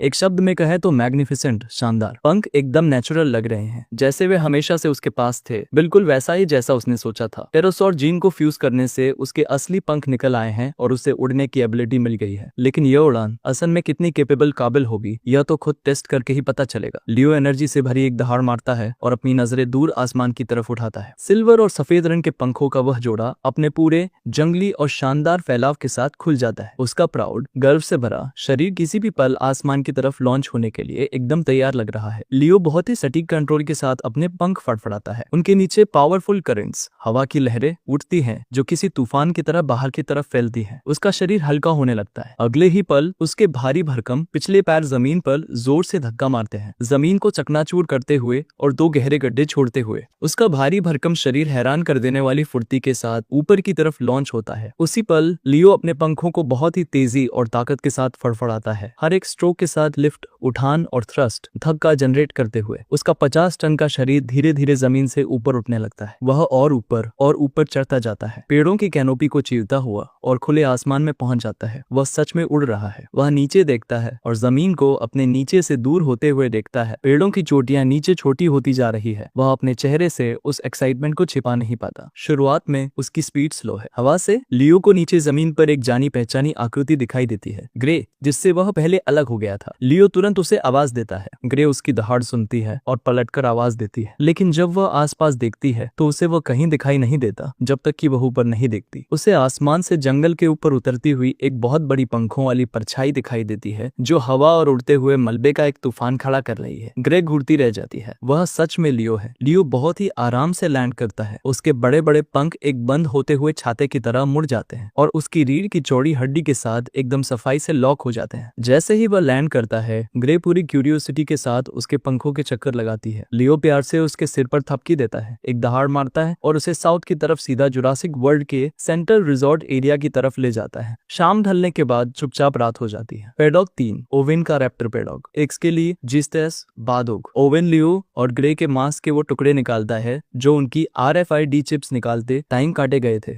और चारों रैप्टर्स को एक एक करके सुंघाता है ताकि दोनों इंडोमिनस रेक्स की महक उनके दिमाग में लॉक हो जाए। कुछ ही देर में सब तैयार है। ओवेन अपनी क्वाड बाइक पर बैठता है। मर्सिनरीज एक आर्म्ड व्हीकल में सवार होते हैं। रैप्टर्स को छोड़ दो। ओवेन के ये शब्द बोलते ही पेडॉग 3 के गेट्स एक गड़गड़ाहट के साथ खुल जाते हैं। ब्लू के लीड करने के साथ चारों रैप्टर्स बिजली की तरह बाहर निकलते हैं। ओवेन की क्वाड बाइक और मर्सिनरीज का आर्म्ड व्हीकल उनके ठीक पीछे पीछे चलते हैं। यह पहली बार है जब इन रैप्टर्स ने बाहर की दुनिया देखी है और एक स्पीड प्रीडेटर, तेज शिकारी की हर एक इंस्टिंक्ट पूरी तरह से आजाद हो चुकी है। लगभग 10 मिनट बाद रैप्टर्स अचानक स्लो हो जाते हैं। उन्हें एक महक मिल गई है, इंडोमिनस रेक्स। ओवेन तुरंत अपने पीछे आ रहे मर्सिनरीज को रेडियो पर इन्फॉर्म करता है। रैप्टर्स रुक जाते हैं। ओवेन और पूरी तरह से हथियारों से लैस सारे मर्सिनरीज जल्दी से नीचे उतरते हैं और पैदल आगे बढ़ते हैं। सन्नाटा, एकदम सन्नाटा। ओवेन समेत वहां मौजूद हर इंसान के माथे पर ठंडे पसीने की बूंदें चमक रही हैं। तभी थोड़ा आगे पेड़ों से एक हल्की सी सरसराहट की आवाज आती है और अंधेरे में चारों रैप्टर्स के सामने एक बहुत बड़ी काली परछाई दिखाई देती है और वहां मौजूद हर इंसान की आंखों में मेल इंडोमिनस रेक्स। वह यहाँ है। जब तक कि वे उसे अपनी आंखों से नहीं देख लेते। अब जाकर ओवेन को रियलाइज होता है कि लियो असल में कितना विशाल है। चारों वेलोसिरेप्टर्स और उसके आसपास मौजूद हर इंसान उस हाथी के सामने खड़े चूहों से बड़े नहीं लग रहे। यह नया मेहमान कोई और नहीं बल्कि खुद लियो है। अपनी साइकिक सेंस के जरिए वेलोसिरेप्टर स्क्वाड और इंसानों को डिटेक्ट करने के बाद वह उन्हें रोकने के लिए आगे बढ़ता है। और यह मत भूलिए, लियो के अंदर वेलोसिरेप्टर का DNA है। इसका मतलब है कि वह बिना किसी किसी बैरियर के वेलोसिरैप्टर्स के साथ उनकी भाषा में बात कर सकता है। वेलोसिरैप्टर्स बहुत इंटेलिजेंट होते हैं और झुंड में रहने वाले जानवर हैं। बिल्कुल भेड़ियों की तरह वे सबसे ताकतवर अल्फा को फॉलो करते हैं। तुम्हारे असली दुश्मन तुम्हारे पीछे खड़े इंसान हैं,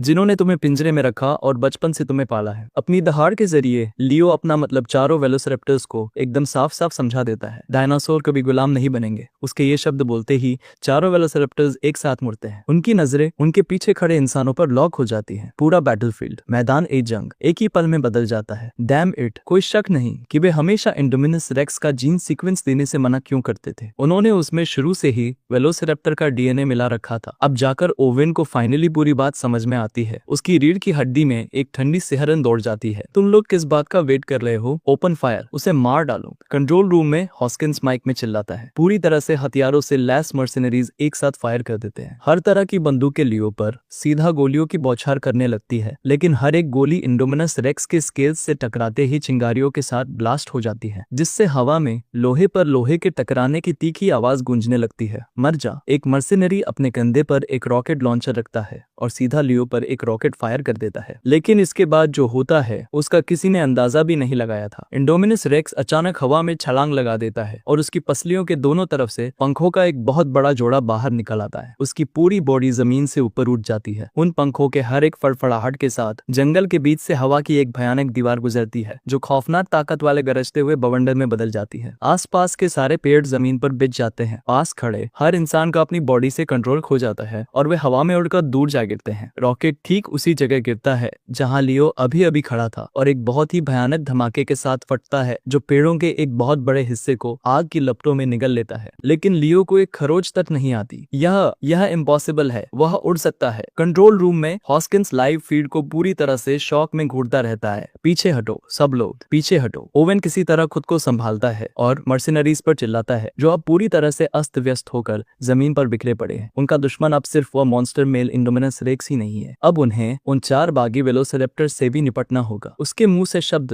पूरी तरह से निकल भी नहीं पाते कि तभी एक मर्सिनरी जो अभी अभी लड़खड़ाते हुए अपने पैरों पर खड़ा हुआ था, उसे ब्लू जमीन पर गिरा देती है, जो एक बहुत ही भयानक पागलपन के साथ अपने दांतों से उसे चीरने लगती है। उसकी चीखें हवा को चीर देती है। बाकी मर्सिनरीज डर के मारे सुन्न हो चुके हैं। पागलों की तरह अंधेरे में हर तरफ गोलियां चला रहे हैं, लेकिन वे वेलोसिरैप्टर्स पर एक भी गोली नहीं मार पाते, जो हवा में परछाइयों की तरह मूव कर रहे हैं। चीखें और दहाड़े बहुत लंबे टाइम तक उस अंधेरे जंगल में गूंजती रहती है। ओवेन के पास किसी और के बारे में सोचने का टाइम नहीं है। वह मुड़ता है और अपनी 4 व्हील एटीवी की तरफ भागता है। उसके दिमाग में सिर्फ जिंदा बचने का ख्याल है, लेकिन अगले ही पल वह जानी पहचानी बहुत बड़ी परछाई आसमान से गिरती है और उसकी एटीवी को एक पैर के नीचे किसी खिलौने की तरह कुचल देती है। फिर एक हाथ से लियो ओवेन को किसी छोटे से एक्शन फिगर की तरह उठा लेता है। उम्मीद है तुम्हारी अगली जिंदगी तुम्हारे साथ बेहतर सलूक करेगी, शायद स्टार लॉर्ड बनकर वापस आना। लियो ओवेन को अपने दांत दिखाते हुए एक स्माइल देता है और जब ओवेन पूरी तरह से खौफ में उसे घूर रहा होता है, लियो अपने बहुत बड़े जबड़े खोजता है और उसे काट लेता है। कोई पर्सनल दुश्मनी नहीं है,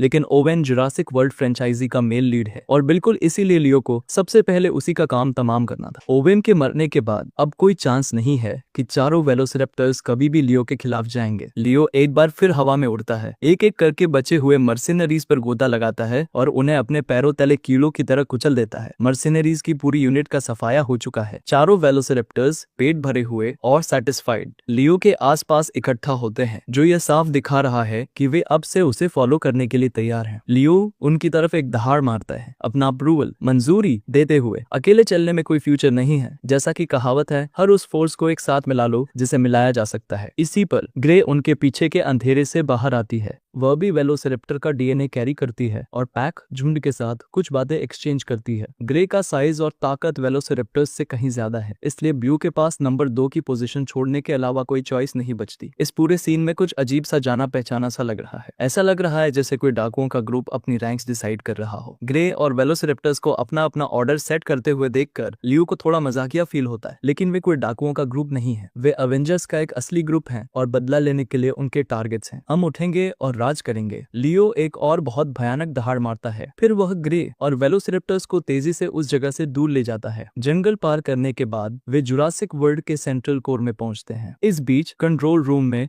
हॉस्किंस की हालत बहुत खराब लग रही है। उसकी कनपटी की नसें गुस्से से फड़क रही है। जो एक पक्की जीत होनी चाहिए थी वह एक पूरी तरह से बेइज्जती वाली हार में बदल गई है। मैं ये मानूंगा इंडोमिनस रेक्स सच में एक परफेक्ट मिलिट्री बायोवेपन जैविक हथियार है। बहुत बुरी बात है कि अब बहुत देर हो चुकी है। बेहतर होगा कि वह तब तक भाग जाए जब तक कि वह भाग सकता है। हॉस्किंस अपना फोन निकालता है और पागलों की तरह हेनरी को डायल करता है। हेनरी, प्लान पूरी तरह से फेल हो गया है। मिशन फ्लॉप हो गया है। सब कुछ ले लो, अपनी सारी रिसर्च और अभी निकलो यहाँ से। हमें इस मनहूस आइलैंड से बाहर निकलना होगा। हॉस्किंस फोन में चिल्लाता है। समझ गया। मर्सिनरीज एक हेलीकॉप्टर में सवार होते हैं और हेनरी को निकालने के लिए भागते हैं, लेकिन जैसे ही हेलीकॉप्टर उड़ान भरता है, रात के आसमान में कहीं से अचानक बादलों की गरज जैसी एक कान फोड़ देने वाली दहाड़ गूंजती है। हेलीकॉप्टर में मौजूद हर इंसान, हॉस्किंस, हेनरी और मर्सिनरीज डर के मारे पीले पड़ जाते हैं। या फिर से वही मेल इंडोमिनस रेक्स है। यह खुद मौत का फरिश्ता है जो अपनी वसूली करने आया है। इम्पॉसिबल, बिल्कुल इम्पॉसिबल। यह उड़ कैसे सकता है और यह इतना विशाल कैसे हो गया? हेनरी लियो को तुरंत पहचान लेता है। वह मेल इंडोमिनस रेक्स जिसे उसने अपने हाथों से बनाया था कोई नहीं जानता। इंडोमिनस रेक्स के जेनेटिक मेकअप को हेनरी से बेहतर उसके जीनोम में 10 से ज्यादा अलग अलग जानवरों की प्रजातियों को शामिल किया गया था। या ब्रैकियोसोरस के प्रोपोर्शन जितना फूल चुका शरीर नहीं बनना चाहिए था। यह क्या हो रहा है? क्या मेल इंडोमिनस रेक्स में कोई जेनेटिक म्यूटेशन हुआ है या क्या वह सच में लगातार इवॉल्व विकसित हो सकता है? हेनरी को खुद यकीन नहीं हो रहा है कि उसने गलती से किस तरह का मॉन्स्टर क्रिएट कर दिया है।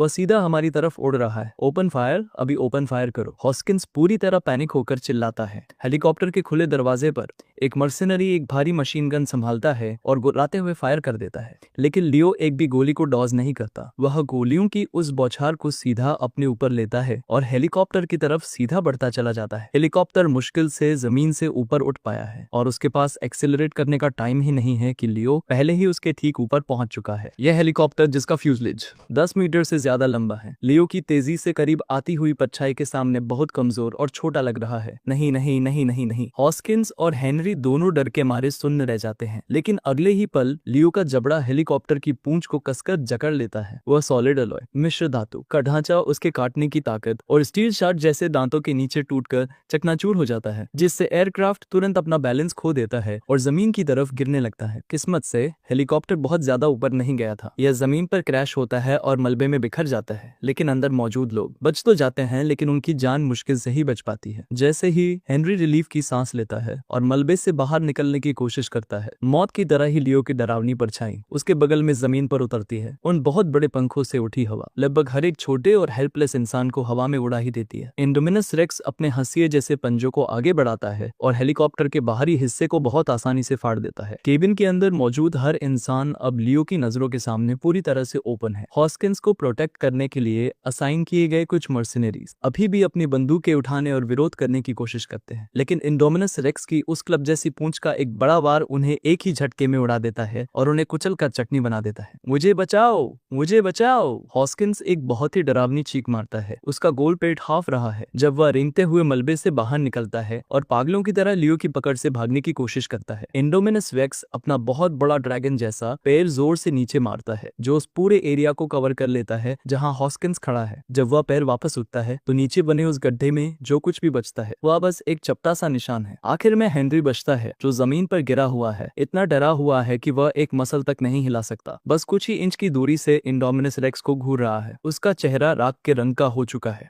उसके होंठ कांप रहे हैं, लेकिन वह एक शब्द भी नहीं बोल पाता। उसे समझ आ गया है कि इंडोमिनस रेक्स ने जानबूझकर उसे सबसे आखिर के लिए बचा कर रखा है और इसका मतलब है कि वो मॉन्स्टर उसे पहचानता है। लियो अपने हंसिए जैसे पंजों वाली 2 उंगलियां आगे बढ़ाता है और हेल्पलेस हेनरी को जमीन से आसानी से उठा लेता है। वह उसे तब तक ऊपर रखता है जब तक कि वे आंख से आंख ना मिला ले, फिर रुक जाता है। ठीक उसी पल हेनरी देखता है कि लियो के मुंह का कोना पीछे की तरफ खिंचता है और वह अब जानी पहचानी जंगली दांतों वाली स्माइल देता है, जो उसकी गहराई से क्रूरता और नफरत का एहसास कराती है। लियो को बहुत अच्छे से पता है कि उसके सामने कौन खड़ा है। इस दुनिया में आने के बाद उसने सबसे पहले जिस इंसान को देखा था वह हेनरी ही था। एक इंडोमिनस रेक्स के रूप में वह एक जेनेटिकली इंजीनियर्ड मॉन्स्टर है जिसके कोई माता पिता नहीं है। जिसने उसे बनाया वह हेनरी था। होकहार तो लियो को लगता है कि उसे थैंक्स बोलना चाहिए। अपनी उंगलियों को बस हल्का सा कसते हुए लियो बहुत ही आसानी से हेनरी की गर्दन तोड़ देता है। हेनरी की आंखें पूरी तरह खुली रह जाती है, उसकी पुतलियां ब्लैंक और डायलेट हो जाती है, फैल जाती है, और कुछ ही पलों में वह भी उससे पहले मरे हॉस्किंस की तरह ही शांत हो जाता है। हेनरी एक ऐसे चेहरे के साथ मरता है जिस पर अब भी यकीन ना होने वाला एक्सप्रेशन है। वह ये एक्सेप्ट ही नहीं कर पाता कि उसकी जिंदगी खुद उसी के बनाए हुए एक मॉन्स्टर के हाथों खत्म हो जाएगी। लियो हेनरी की बॉडी को साइड में फेंक देता है और जाने के लिए मुड़ता है, लेकिन अचानक उसे अपने नीचे की जमीन बहुत जोर से कांपती हुई महसूस होती है, जैसे कोई बहुत बड़ा मॉन्स्टर तेजी से करीब आ रहा हो, वह भी उसकी साइकिक सेंस की रेंज के अंदर। लियो जल्दी से डिटेक्ट कर लेता है कि एक बहुत बड़ा टायरानोसॉरस रेक्स किसी तरह रिलीज हो गया है और सीधा उसी की पोजीशन की तरफ चार्ज कर रहा है, और उसके आगे एक औरत हाई हील्स में भाग रही है जिसके हाथ में एक जलता हुआ रोड फ्लेयर मशाल है। आधे घंटे पहले मिशन फेल होने के बाद हॉस्किंस पैनिक में अपने आदमियों को लेकर भाग गया था। कंट्रोल रूम के बाकी सारे स्टाफ भी अपनी जान बचाने के लिए इधर उधर भाग गए थे, सिर्फ क्लेयर ही रुकी हुई थी। वह इसलिए नहीं भागी क्योंकि उसे पता था कि अगर वह भाग गई तो मेल इंडोमिनस रेक्स को रोकने वाला कोई नहीं बचेगा, और उसे रोकने के लिए क्लेयर के पास सिर्फ एक ही प्लान था। भले ही वह जंगली और पागलपन से भरा हुआ था, एक डायनासोर से लड़ने के लिए एक डायनासोर का ही यूज करो। जुरासिक वर्ल्ड में फिलहाल 11 बड़े पैडॉक्स हैं, जिनमें सबसे खतरनाक तरह के मांसाहारी डायनासोर रखे गए हैं। पैडॉक 9 में एक टायरानोसॉरस रेक्स है। फ्रेंचाइजीज आती जाती रहती है, लेकिन टी-रेक्स हमेशा टिका रहता है। यह वाला टी-रेक्स इसला न्यूबलर की असली रानी है, पूरी जुरासिक फ्रेंचाइजी का आइकॉन, और उसका नाम है रेक्सी, और इसलिए क्लेयर पुरानी रानी रेक्सी को उसके पैडॉक से आजाद कर देती है, बस एक ही पर्पस के साथ, उस मेल इंडोमिनस रेक्स को रोकने के लिए जो तब से अपने सामने आने वाली हर चीज को मारता जा रहा है। क्लेयर उसे उस जगह तक ले जाती है और रेक्सी की नजर तुरंत लियो पर पड़ती है। वह तुरंत जमीन हिला देने वाली एक दहाड़ मारती है। लियो भी पलटकर दहाड़ता है, पीछे हटने को बिल्कुल तैयार नहीं है। पूरे 20 मीटर लंबे और 50 टन से ज्यादा वजन वाले लियो के सामने रेक्सी काफी छोटी लग रही है, लेकिन साइज के इस बहुत बड़े फर्क के बावजूद रेक्सी में डर या हिचकिचाहट का कोई नामो निशान नहीं है। वो पहले चार्ज करती है, पूरी स्पीड में भागते हुए, और सीधे लियो पर झपटती है। उसके जबड़े पूरे खुले हुए हैं, उसका निशाना लियो का गला है। लियो सीधे उससे भिड़ता है, उसकी ताकत से मुकाबला करते हुए। वो टक्कर बादलों की गरज की तरह गूंजती है। एक इनविजिबल शॉक वेव, अदृश्य झटके की लहर बाहर की तरफ फैलती है। आमने सामने से हुई उस टक्कर के पल में रेक्सी को महसूस होता है कि ताकत की एक बहुत ही भयानक दीवार उससे टकराई है, एक ऐसी ताकत जिसका वह बिल्कुल भी सामना नहीं कर सकती। वह हवा में उड़ती हुई पीछे की तरफ जाती है और सीधा अपने पीछे की एक बिल्डिंग में क्रैश हो जाती है। उसकी बॉडी मलबे और टूटे हुए पत्थरों में दब जाती है, उसकी हड्डियां क्रैक होकर टूट जाती है। बस एक ही टक्कर और रेक्सी पूरी तरह से और बुरी तरह से हार जाती है, और लियो तो अपनी पूरी ताकत से लड़ भी नहीं रहा था। आखिरकार उसे एक ऐसी बूढ़ी रानी को परेशान करने में कोई इंटरेस्ट नहीं है जिसका प्राइम टाइम, सुनहरा दौर बहुत पहले गुजर चुका है। उसे जान से मारने के बजाय लियो रेक्सी को भी अपनी कमांड लीडरशिप में लेना चाहता है। सब कुछ इतनी जल्दी खत्म हो गया। क्लेयर ने उम्मीद की थी कि रेक्सी कम से कम उस मेल इंडोमिनस रेक्स को कुछ टाइम के लिए तो रोक कर रखेगी, लेकिन वह फाइट सच में शुरू होने से पहले ही खत्म हो जाती है। और फिर क्लेयर ऊपर देखती है और उस मेल इंडोमिनस रेक्स को सीधे उसे ही घूरते हुए पाती है। उसके जबड़े खुले हुए हैं, खून से सने दांतों से अभी भी खून टपक रहा है, एकदम किसी शैतान की तरह डरावना। क्लेयर मुड़ती है और भागती है। इंडोमिनस रेक्स कहीं से अचानक सामने आती है और उसे एक ही बाइट में पूरा निगल जाती है। देर से आने वाली ग्रे है जो बिल्कुल सही टाइम पर पहुंची है। उसे इससे बढ़िया वेलकम नहीं मिल सकता था। डिनर सीधा उसके दरवाजे पर डिलीवर हो गया। चारों वेलोसिरैप्टर्स जल्दी से इस दावत में शामिल होने के लिए टूट पड़ते हैं। लियो बिना यह नोटिस किए ही दूसरी तरफ देखने लगता है कि उन्होंने फिल्म की पूरी मेन कास्ट का सफाया कर दिया है, एकदम क्लीन स्वीप। एक जानवर बन जाने के बाद लियो अब खुद को इंसान नहीं मानता। जो तुम्हारी प्रजाति के नहीं है उनकी वफादारी हमेशा अलग होगी, और यह सच जानवरों पर भी उतना ही लागू होता है जितना किसी और पर। इंसान अब लियो के लिए दुश्मनों के अलावा और कुछ नहीं है। मेन हो या सपोर्टिंग, अच्छे हो या बुरे, इससे कोई फर्क नहीं पड़ता। मलबे में कहीं से रेक्सी की दहाड़ गूंजती है और अब जाकर वह खुद को सीधा खड़ा करने के लिए स्ट्रगल करती है। लियो उसके पास जाता है। उसकी लाल और लंबी पुतलियां ऊपर से उसे घूरती है और वह हुक्म देने वाली एक दहाड़ मारता है। खुद अपने अंदर टायरानोसॉरस रेक्स का डीएनए होने की वजह से लियो बिना किसी मुश्किल के रेक्सी से बात कर लेता है और उसे बिल्कुल दो चॉइस देता है, मेरे पैरों में गिरो या फिर मौत को गले लगाओ। हार चुकी रेक्सी, जो कभी इतने भयानक प्राइड और गुरूर के साथ चलती थी, अब एक कहीं ज्यादा ताकतवर मॉन्स्टर के सामने खड़ी है और उसके पास अपना सिर झुकाकर हार मानने के अलावा कोई चॉइस नहीं बचती। लियो सेटिस्फाई होकर अपना सिर हिलाता है और फिर रेक्सी को ग्रे और वेलोसिरैप्टर्स से इंट्रोड्यूस करवाता है। एक और केपेबल फाइटर उनकी फौज में शामिल हो गई है, लेकिन यह अभी भी काफी नहीं है क्योंकि वेलोसिरैप्टर्स के लिए पैडॉक 3 और रेक्सी के लिए पैडॉक 9 दोनों खुल चुके हैं। तो क्यों ना हर एक आखिरी पैडॉक को खोल दिया जाए और सारे मांसाहारी डायनासोर्स को एक साथ आजाद कर दिया जाए। इस तूफान को जितना खौफनाक होना है होने दो। ऐसा सोचते ही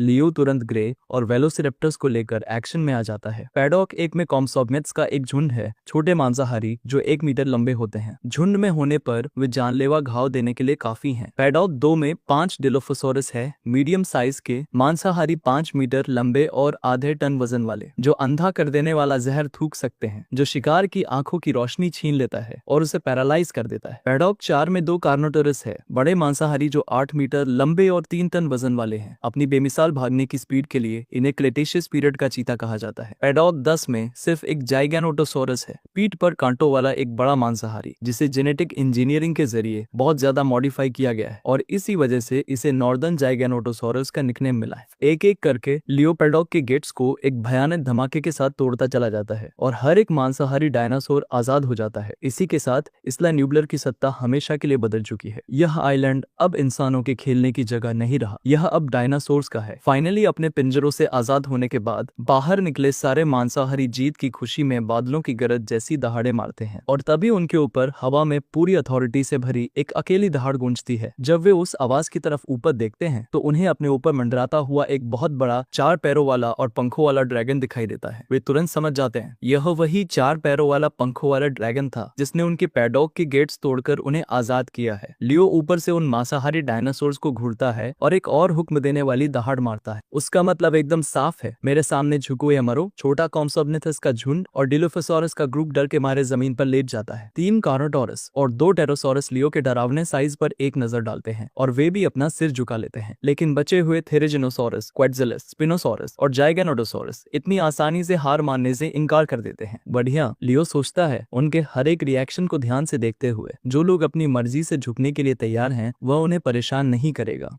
जो तैयार नहीं है वह उन्हें पीट पीट कर अपने पैरों पर झुकाएगा। लियो और वर्ड्स वेस्ट नहीं करता, वह अपने पंख मोड़ता है और तेजी से नीचे की तरफ गोता लगाता है, उनमें से सबसे ताकतवर जाइगैनोटोसोरस को अपना टारगेट बनाते हुए। लियो के इस अचानक हुए अटैक से घबराकर जाइगैनोटोसोरस डॉज करने की कोशिश करता है, लेकिन तब तक बहुत देर हो चुकी होती है। एक कुचल देने वाली भयानक ताकत उसके ऊपर आकर गिरती है और वह पूरे 15 टन का जाइगैनोटोसोरस हवा में किसी होम रन बेसबॉल की तरह दूर जा गिरता है। वह कई बिल्डिंग्स को तोड़ता हुआ जाता है जब तक कि फाइनली उसका मोमेंटम खत्म नहीं हो जाता। पहला शिकार ढेर जिस पर लियो लैंड करता है वह उसी जगह पर मुड़ता है और अपनी भारी भरकम क्लब जैसी पूंछ को घुमाकर मारता है, जिससे दूसरी तरफ खड़ा स्पिनोसोरस भी हवा में उड़ जाता है। बुरा मत मानना, लेकिन तुम में से हर एक एकदम कचरा है। खौफ से भरी एक चीख गूंजती है। बाजी को अपने खिलाफ पलटते हुए देखकर क्वेट्ज़िलस जल्दी से अपने पंख फैलाता है और उड़कर भागने की कोशिश करता है। इसे हरा नहीं सकते, ठीक है, बस भागो भागो। जैसे ही क्वेट्ज़िलस हवा में छलांग लगाने के लिए अपने पिछले पैरों से धक्का मारता है, लियो पहले से ही बिजली की तरह उस पर झपट पड़ता है और अपने 10 मीटर की हाइट के एडवांटेज का इस्तेमाल करते हुए वह आगे बढ़ता है और जमीन से 4 या 5 मीटर ऊपर उड़ चुके क्वेट्ज़िलस को एक ही बार में दबोच लेता है और फिर उसे वापस जमीन पर दे मारता है। आखिरी बचा हुआ थेरिजिनोसोरस इतना डर जाता है कि वह उसी जगह पर गिर पड़ता है, इतना पैरालाइज हो जाता है कि वह हिल भी नहीं सकता। लियो एक आखिरी डोमिनेटिंग दहाड़ मारता है और वे सब उसके सामने आने के लिए रेंगते हैं, पूरी वफादारी के साथ अपना सिर झुका लेते हैं, जमीन पर दबे हुए और बुरी तरह से पिटे हुए। उस क्वेट्ज़िलस के पास भी घुटने टेकने के अलावा कोई चारा नहीं बचता। मलबे से फाइनली बाहर निकले जाइगैनोटोसोरस और स्पिनोसोरस अब पूरी तरह से शांत और आज्ञाकारी हो चुके हैं। डायनासोर की दुनिया सिर्फ एक ही नियम पर चलती है, ताकतवर कमजोर को खा जाता है और सबसे ताकतवर राज करता है। और इस तरह लियो ने जुरासिक वर्ल्ड के हर एक आखिरी मांसाहारी को अपनी कमांड के अंडर ले लिया है। उसकी फोर्सेस अब बहुत बड़ी हो चुकी हैं, लेकिन ये तो सिर्फ जमीन पर रहने वाले डायनासोर हैं। वह भूला नहीं है कि जुरासिक वर्ल्ड के सेंटर में वेस्टलेक जोन में एक मोसासॉरस है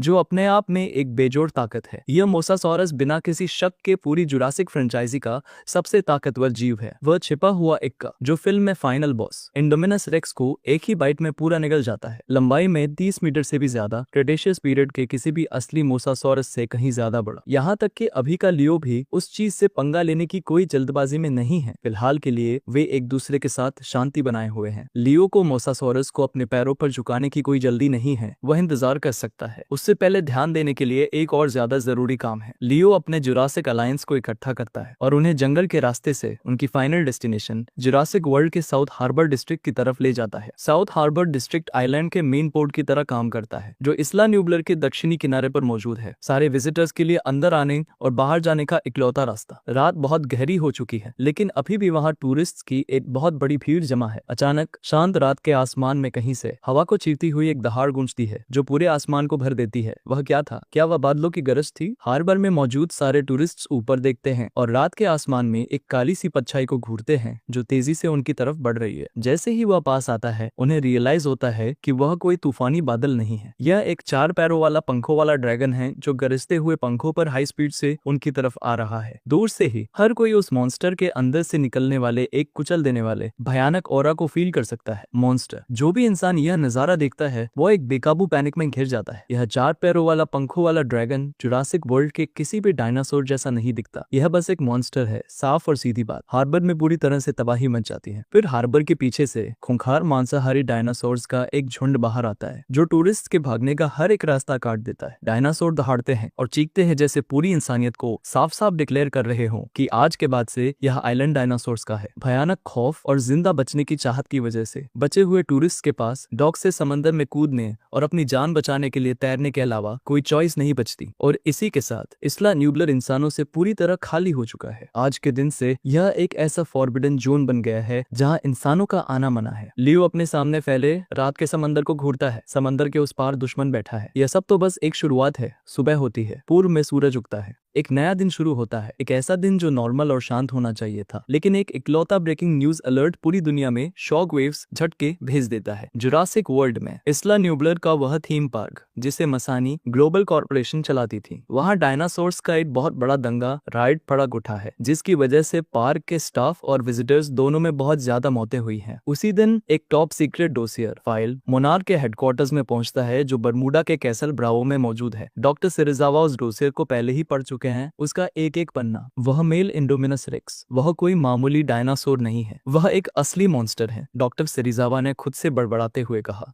इस टॉप सीक्रेट डोसियर में जुरासिक वर्ल्ड में हुए डायनासोर दंगे के पीछे का सच लिखा है। बचे हुए कुछ लोगों की बातों के हिसाब से आखिर में हार्बर पर एक डरावना 4 पैरों वाला पंखों वाला ड्रैगन दिखाई दिया था जो अपने साथ मांसाहारी डायनासोर्स का एक पूरा झुंड लेकर आया था जिन्होंने वहां कत्लेआम मचा दिया। बहुत ज्यादा चांसेस हैं कि वो 4 पैरों वाला पंखों वाला ड्रैगन जो आखिर में दिखाई दिया वो मेल इंडोमिनस रेक्स ही था। अनबिलीवेबल। सीजर और बाकी 3 रैम्पेज बिस्ट्स के बाद अब एक और आर्टिफिशियल मॉन्स्टर आ गया है। पास खड़ी असिस्टेंट विवियन ग्राहम शौक में यकीन न होने वाले एक्सप्रेशंस के साथ कहती है, इंसानियत का लालच और एम्बिशन ही उसके अपनी तबाही का कारण बनेगा। डॉक्टर सिरिजावा एक लंबी और धीमी सांस छोड़ते हैं। नेचुरल मॉन्स्टर्स का सामना करने के लिए आर्टिफिशियल मॉन्स्टर्स का यूज करना। सीजर को ही ले लीजिए। कभी वह सिर्फ एक आम चिंपांजी था, लेकिन चूंकि उसकी माँ को प्रेगनेंसी के दौरान एक एक्सपेरिमेंटल कंपाउंड इंजेक्ट किया गया था, सीजर एक आम चिंपांजी से कहीं ज्यादा इंटेलिजेंस के साथ पैदा हुआ था। 2 साल पहले सीजर ने एम्स बंदरों को एक खुले विद्रोह रिवोल्ट में लीड किया था और सैन फ्रांसिस्को के बाहर मिरवुड्स नेशनल मॉन्यूमेंट पर कब्जा कर लिया था। मोनार्क ने उसके बाद मिरवुड्स में आउटपोस्ट 11 एस्टैब्लिश किया और सीजर को रिकॉर्ड पर पहला आर्टिफिशियल मॉन्स्टर डिक्लेयर कर दिया। फिर आते हैं 3 rampage beasts, albino, gorilla George, उड़ने वाला भेड़िया राल्फ और बहुत बड़ा मगरमच्छ लिज़ी। उनमें से हर एक को एक जीन टेक कंपनी के बनाए हुए बायो इंजीनियर्ड सीरम से एक्सपोज किया गया था जिससे उनके अंदर म्यूटेशंस ट्रिगर हुए। 1 साल पहले उन्होंने पूरे शिकागो को चीरकर लग दिया था और एक बार जब वे शहर का काम तमाम कर चुके थे तो वे तीनों रैम्पेज बिस्ट्स गायब हो गए। तब से उन्हें किसी ने नहीं देखा। दोनों केसेस एक ही बात साबित करते हैं, इंसानियत बस इन आर्टिफिशियल मॉन्स्टर्स को कंट्रोल नहीं कर सकती और आखिर में उसे ही इसकी कीमत चुकानी पड़ती है। लेकिन हमेशा की तरह इंसानियत ने इतिहास से जो इकलौता लेसन सीखा है वह यह है कि इंसानियत कभी कुछ नहीं सीखती। या मेल इंडोमिनस रेक्स खून से सना एक और लेसन है, ट्रेजेडी पहले ही हो चुकी है, अब कहने के लिए कुछ नहीं बचा है। मोनार्क के पास बीच में आने और इस कचरे को साफ करने के अलावा कोई चारा नहीं है। इसलिए डॉक्टर सिरिजावा तुरंत अपने हाथों से एक फॉर्मल रिक्वेस्ट लिखते हैं ताकि उसे मोनार्क की सीनियर लीडरशिप को सबमिट किया जा सके, जिसमें वे उनसे इस्ला न्यूबलर के पास भी एक आउटपोस्ट बनाने के लिए कह रहे हैं ताकि वे मेल इंडोमिनस रेक्स पर नजर रख सके और उसकी स्टडी कर सके। इसके लिए डॉक्टर सिरिजावा ने मेल इंडोमिनस रेक्स को एक नाम भी दिया है, मिराज। जुरासिक वर्ल्ड में हुए उस डायनासोर दंगे को पलक झपकते ही 3 दिन बीत जाते हैं। हाल ही के सालों में इस तरह के इंसिडेंट्स बहुत आम हो गए हैं। लगभग हर साल कम से कम एक बड़े स्केल का म्यूटेंट एनिमल अटैक या मॉन्स्टर इंसिडेंट होता ही है। लोग अब इन सब चीजों को लेकर सुन्न हो चुके हैं। इस पर्टिकुलर इवेंट का बज शोर भी टाइम के साथ कम हो जाता है, लेकिन मोनार्क इस्ला न्यूबलर पर अपनी कड़ी नजर रखे हुए हैं। उन्होंने पहले ही फंड्स और लोग इकट्ठा कर लिए हैं और आइलैंड पर मूव करने की तैयारी कर रहे हैं। आइलैंड से हर एक इंसान को भगाने के बाद से लियो ने जुरासिक वर्ल्ड के अंदर डायनासोर्स को रीऑर्गेनाइज करना शुरू कर दिया है। सबसे पहली प्रायोरिटी खाना है। खाना प्रोवाइड करने वाले इंसानों के बिना अब डायनासोर्स को खुद ही अपना शिकार करना होगा। इसका सॉल्यूशन है कंजर्व, बचाना और एक्सपैंड, फैलाना।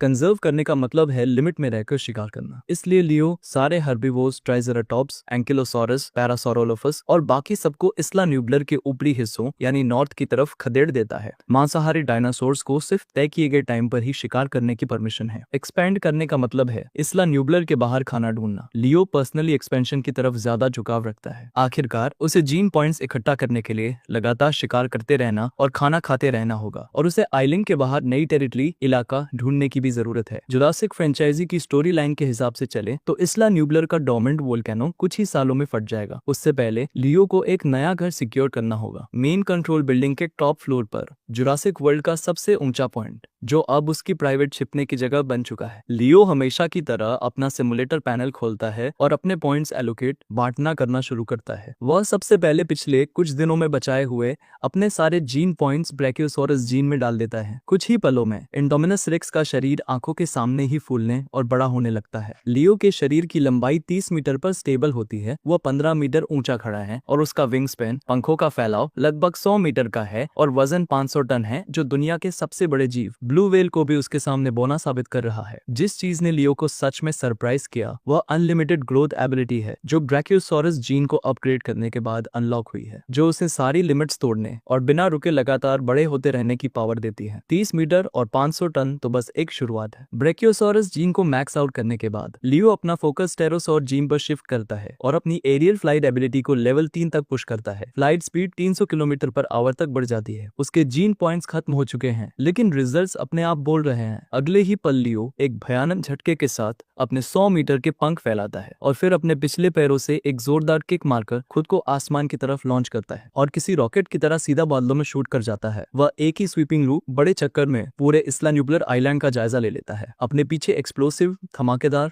हवा का एक ट्रेल रास्ता छोड़ते हुए। इन सब के अलावा उसने पिछले कुछ दिनों में 2 नई जेनेटिक एबिलिटीज भी गेन की है। पाकीसेफालोसॉरस जीन डेंस स्कल, मजबूत खोपड़ी, और पैरासौरोलोफस जीन सोनिक एमिशन, आवाज निकालना। पाकीसेफालोसॉरस जीन की डेंस स्कल ने लियो की अपनी खोपड़ी को भी रिइंफोर्स, मजबूत कर दिया है, जो अब पहले से कहीं ज्यादा मोटी, डेंस और सख्त हो गई है। जहां तक पैरासौरोलोफस जीन के सोनिक एमिशन की बात है, भले ही उस जीन को इंटीग्रेट करने से उसके सिर पर कोई क्रेस्ट, कलगी नहीं उगी है, लेकिन उसे साउंड वेव्स निकालने और उनकी फ्रीक्वेंसी और पिच को अपनी मर्जी से कंट्रोल करने की एबिलिटी मिल गई है, और इसके यूज भी काफी ब्रॉड हैं। साउंड वेव ट्रांसमिशंस रिसीव करने और सोनार डिटेक्शन से लेकर इसे एक सोनिक वेपन, आवाज वाले हथियार की तरह यूज करने तक वह अपना स्टैक पैनल खोलता है। प्रजाति Indominus racks. Body states 30 metre लंबाई, 15 मीटर ऊंचाई, 500 टन वजन। अभी भी जीन पॉइंट्स काफी नहीं है, खर्च करने के लिए कभी काफी नहीं होते। लियो उड़ते हुए खुद से बड़बड़ाता है, लगता है मुझे इस्ला न्यूबलर से बाहर निकलना होगा और भी ज्यादा शिकार ढूंढने होंगे। और इसके ऊपर उसका लाइफ टियर, जिंदगी का लेवल पूरे टाइम बीस्ट स्टेज पर ही अटका हुआ है। उसे अभी तक कोई आइडिया नहीं है कि इससे आगे कैसे बढ़ना है या अगला टियर आखिर है क्या। लियो के पास फिलहाल इसका कोई क्लियर आंसर नहीं है, लेकिन इन सबसे पहले जुरासिक वर्ल्ड के अंदर एक आखिरी खतरा बचा है जिससे पहले निपटना होगा। छोटे मोसासॉरस, अपने राजा से मिलने के लिए तैयार हो जा। जुरासिक वर्ल्ड के सेंटर में वेस्टलेक जोन, वह बंद पानी जहां मोसासॉरस को रखा गया है। पिछले कुछ दिनों से मोसासॉरस की बेचैनी बढ़ती जा रही है।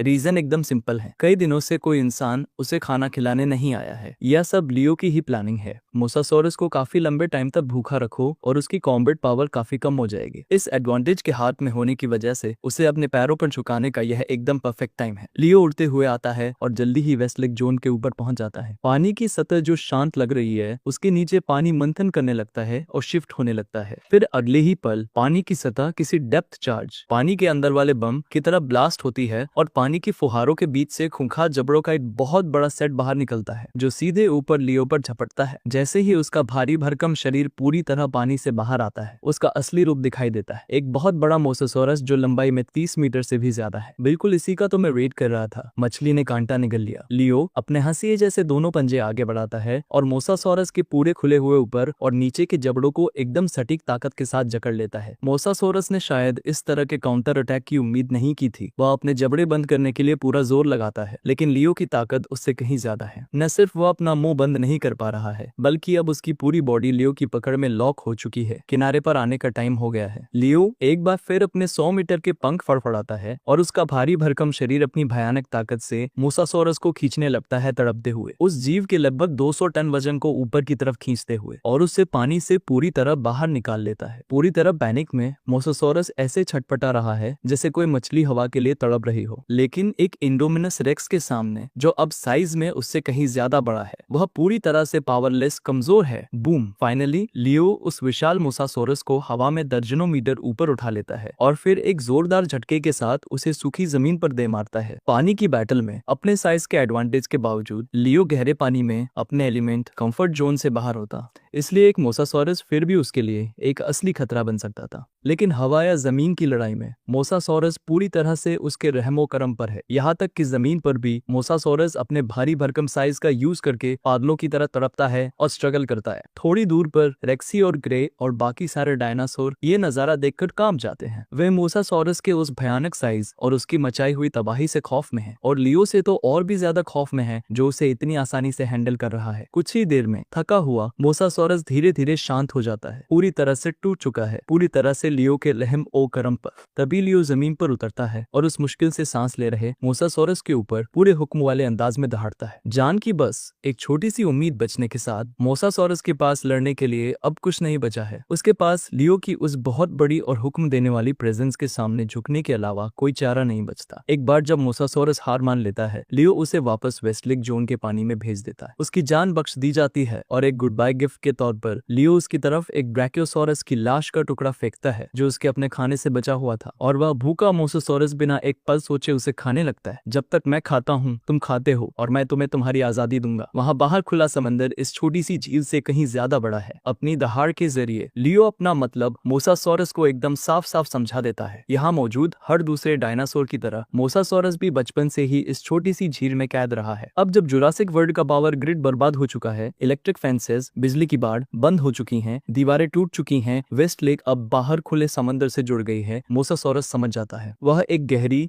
गूंजती हुई दहाड़ के साथ जवाब देता है, जो सिर्फ और सिर्फ दिल से निकी हुई ग्रेटिट्यूड, एहसान से भरी हुई है। अब पूरी तरह से इकट्ठा हो चुका है। लियो अपने पंख फड़फड़ाता है और आसमान में उड़ता है, एक दहाड़ मारता है जो जुरासिक अलायंस के हर एक मेंबर को नीचे इकट्ठा होने के लिए बुलाती है। ऊपर आसमान में क्वेट्ज़लकोट्लस और टेरोसॉरस का एक ग्रुप गोल गोल चक्कर लगा रहा है और उड़ रहा है। पानी की सतह पर मोसासॉरस बाहर आता है। जमीन पर female Indominus, rex, grey, Rexy, Giganotosaurus, Spinosaurus और बाकी सारे मांसाहारी अपनी फुल स्पीड में भागते हुए आते हैं। यह नजारा, यह प्रेजेंस, यह किसी ड्रैगन किंग के रियल लाइफ रिटर्न जैसा है। इन पिछले कुछ दिनों में जुरासिक अलायंस के अंदर एक हायरार्की सिस्टम बन गई है। लियो सारे डायनासोर्स का सुप्रीम कमांडर है और उसे एक सुर में जुरासिक ड्रैगन किंग का ताज पहनाया गया है और वह सबसे ऊंची पोजीशन पर है। उसके ठीक बाद ग्रे है, उसकी बहन। फिर आते हैं 5 dragon generals, Mosasaurus, Giganotosaurus, Rexy, Quetzalcoatlus और स्पिनोसॉरस। उनके नीचे 8 dragon knights. Jurassic alliance officially बन चुका है। उनका नारा है, ड्रैगन्स को फिर से महान बनाओ। डिंग कांग्रेचुलेशंस, आपने जुरासिक वर्ल्ड क्लियर कर लिया है। Reward 2000 gene points. लियो के कानों में सिमुलेटर की एक नोटिफिकेशन बजती है, जुरासिक वर्ल्ड क्लियर। लियो एक पल के लिए रुकता है, फिर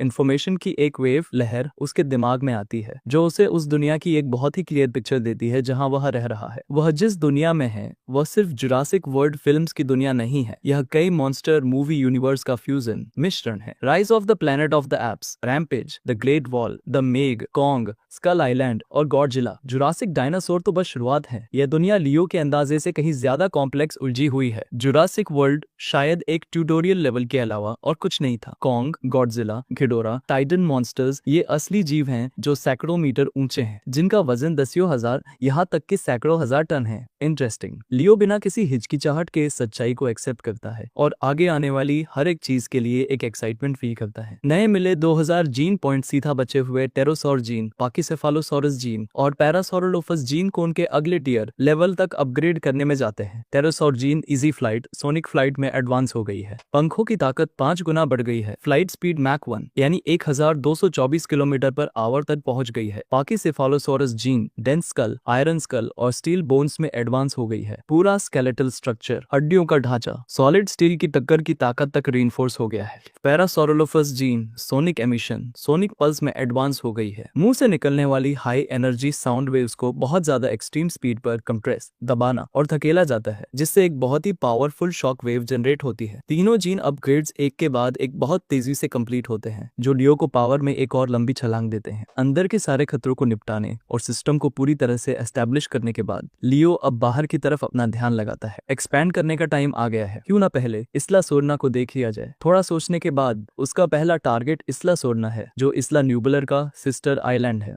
वह ग्रे को सब समझाता है और फिर इस्ला सोर्ना की तरफ सीधा वेस्ट डायरेक्शन में उड़ जाता है। इस्ला न्यूबुलर के पार बहुत बड़ा और कभी न खत्म होने वाला समंदर फैला हुआ है। इस्ला सोर्ना वेस्ट की तरफ 140 किलोमीटर दूर है, लेकिन लियो के लिए यह दूरी बस कुछ मिनटों की है। आसमान की ऊंचाइयों में लियो लगातार अपनी स्पीड बढ़ाता है और तेज हर गुजरते सेकंड के साथ हवा का रेजिस्टेंस रुकावट बढ़ता जा रहा है। उसके आगे इकट्ठा हो रही कंप्रेस्ड हवा पूरी ताकत के साथ दो हिस्सों में बंटकर साइड में हो जाती है। दोनों तरफ शॉक वेव्स बनती हैं और आसमान में बादलों की गरज जैसा एक भयानक धमाका होता है। एक सोनिक बूम, आवाज की स्पीड टूटने का धमाका। बिना किसी शक के लियो ने अभी अभी साउंड बैरियर को तोड़ दिया है और असली सोनिक फ्लाइट अचीव कर ली है। उसी टाइम इस्ला सोर्ना पर मोनार्क की एक एडवांस स्काउट टीम कई ब्लैक हॉक हेलीकॉप्टर्स पर सवार होकर आ पहुंची है। दुनिया से अलग थलग एक और आइलैंड। मैं आइलैंड से पक चुका हूँ। यह बोलने वाला कोई और नहीं, टीम का लीडर कॉनराड है। वह कभी British air force special forces का एक ऑपरेटिव हुआ करता था और 1973 में वह साउथ पैसिफिक में एक मिस्टीरियस आइलैंड पर गया था, स्कल आइलैंड। वह उस जीते जागते नर्क से मुश्किल से अपनी जान बचाकर भागा था और फिर मोनार्क ज्वाइन कर लिया था। लेकिन कॉनराड के अंदर तब से ही ऐसी जगहों को लेकर एक बहुत ही गहरा और डरावना खौफ बैठ गया है। हालांकि इस बार मोनार्क की लीडरशिप ने उसे और उसके पार्टनर वीवर को एडवांस स्काउट टीम को इस्ला सोर्ना ले जाने का ऑर्डर दिया है, ताकि वे आउटपोस्ट 13 के लिए एक जगह का सर्वे और सिलेक्शन कर सके। रिलैक्स, यह बस एक सिंपल सर्वे मिशन है। इस्ला सोर्ना पर मुश्किल से ही कोई वाइल्ड लाइफ बची है। स्कल आइलैंड जैसा कुछ नहीं है। वीवर, जो टीम की डिप्टी लीडर है, तसल्ली देती है। कॉनराड एक हताश होकर अपना सिर हिलाता है। वह अब यहाँ आ ही गया है। कंप्लेन करने से कुछ नहीं बदलने वाला। एक बहुत ही बारीकी से सर्वे करने के बाद टीम इस्ला सोर्ना के पूर्वी पानी में अपनी प्रिफर्ड साइट, पसंदीदा जगह कंफर्म करती है। इतना काफी है, चलो वापस चलते हैं। फाइनली काम खत्म। कॉनराड अपने माथे से पसीना पोंछता है और कहता है कुछ रीजंस है जिन्हें वह एक्सप्लेन नहीं कर सकता, लेकिन उसे एक अजीब सी अनआईजी फीलिंग आ रही है। टीम साइट कंफर्म करने का काम खत्म करती है। वे एक एक करके ब्लैक हॉक हेलीकॉप्टर्स में सवार होते हैं, वापस लौटने और मोनार्क को रिपोर्ट करने के लिए तैयार हैं। बैंग, बिना किसी वार्निंग के एक बहुत बड़ा पत्थर हवा को चीरता हुआ आता है और अभी अभी उड़े हुए एक ब्लैक हॉक पर सीधे जाकर टकराता है और उसके रोटर पंखे को तोड़ देता है। हेलीकॉप्टर तुरंत अपनी पावर खो देता है और आसमान से नीचे गिरता है। एक भयानक गड़गड़ाहट के साथ जमीन पर क्रैश हो जाता है।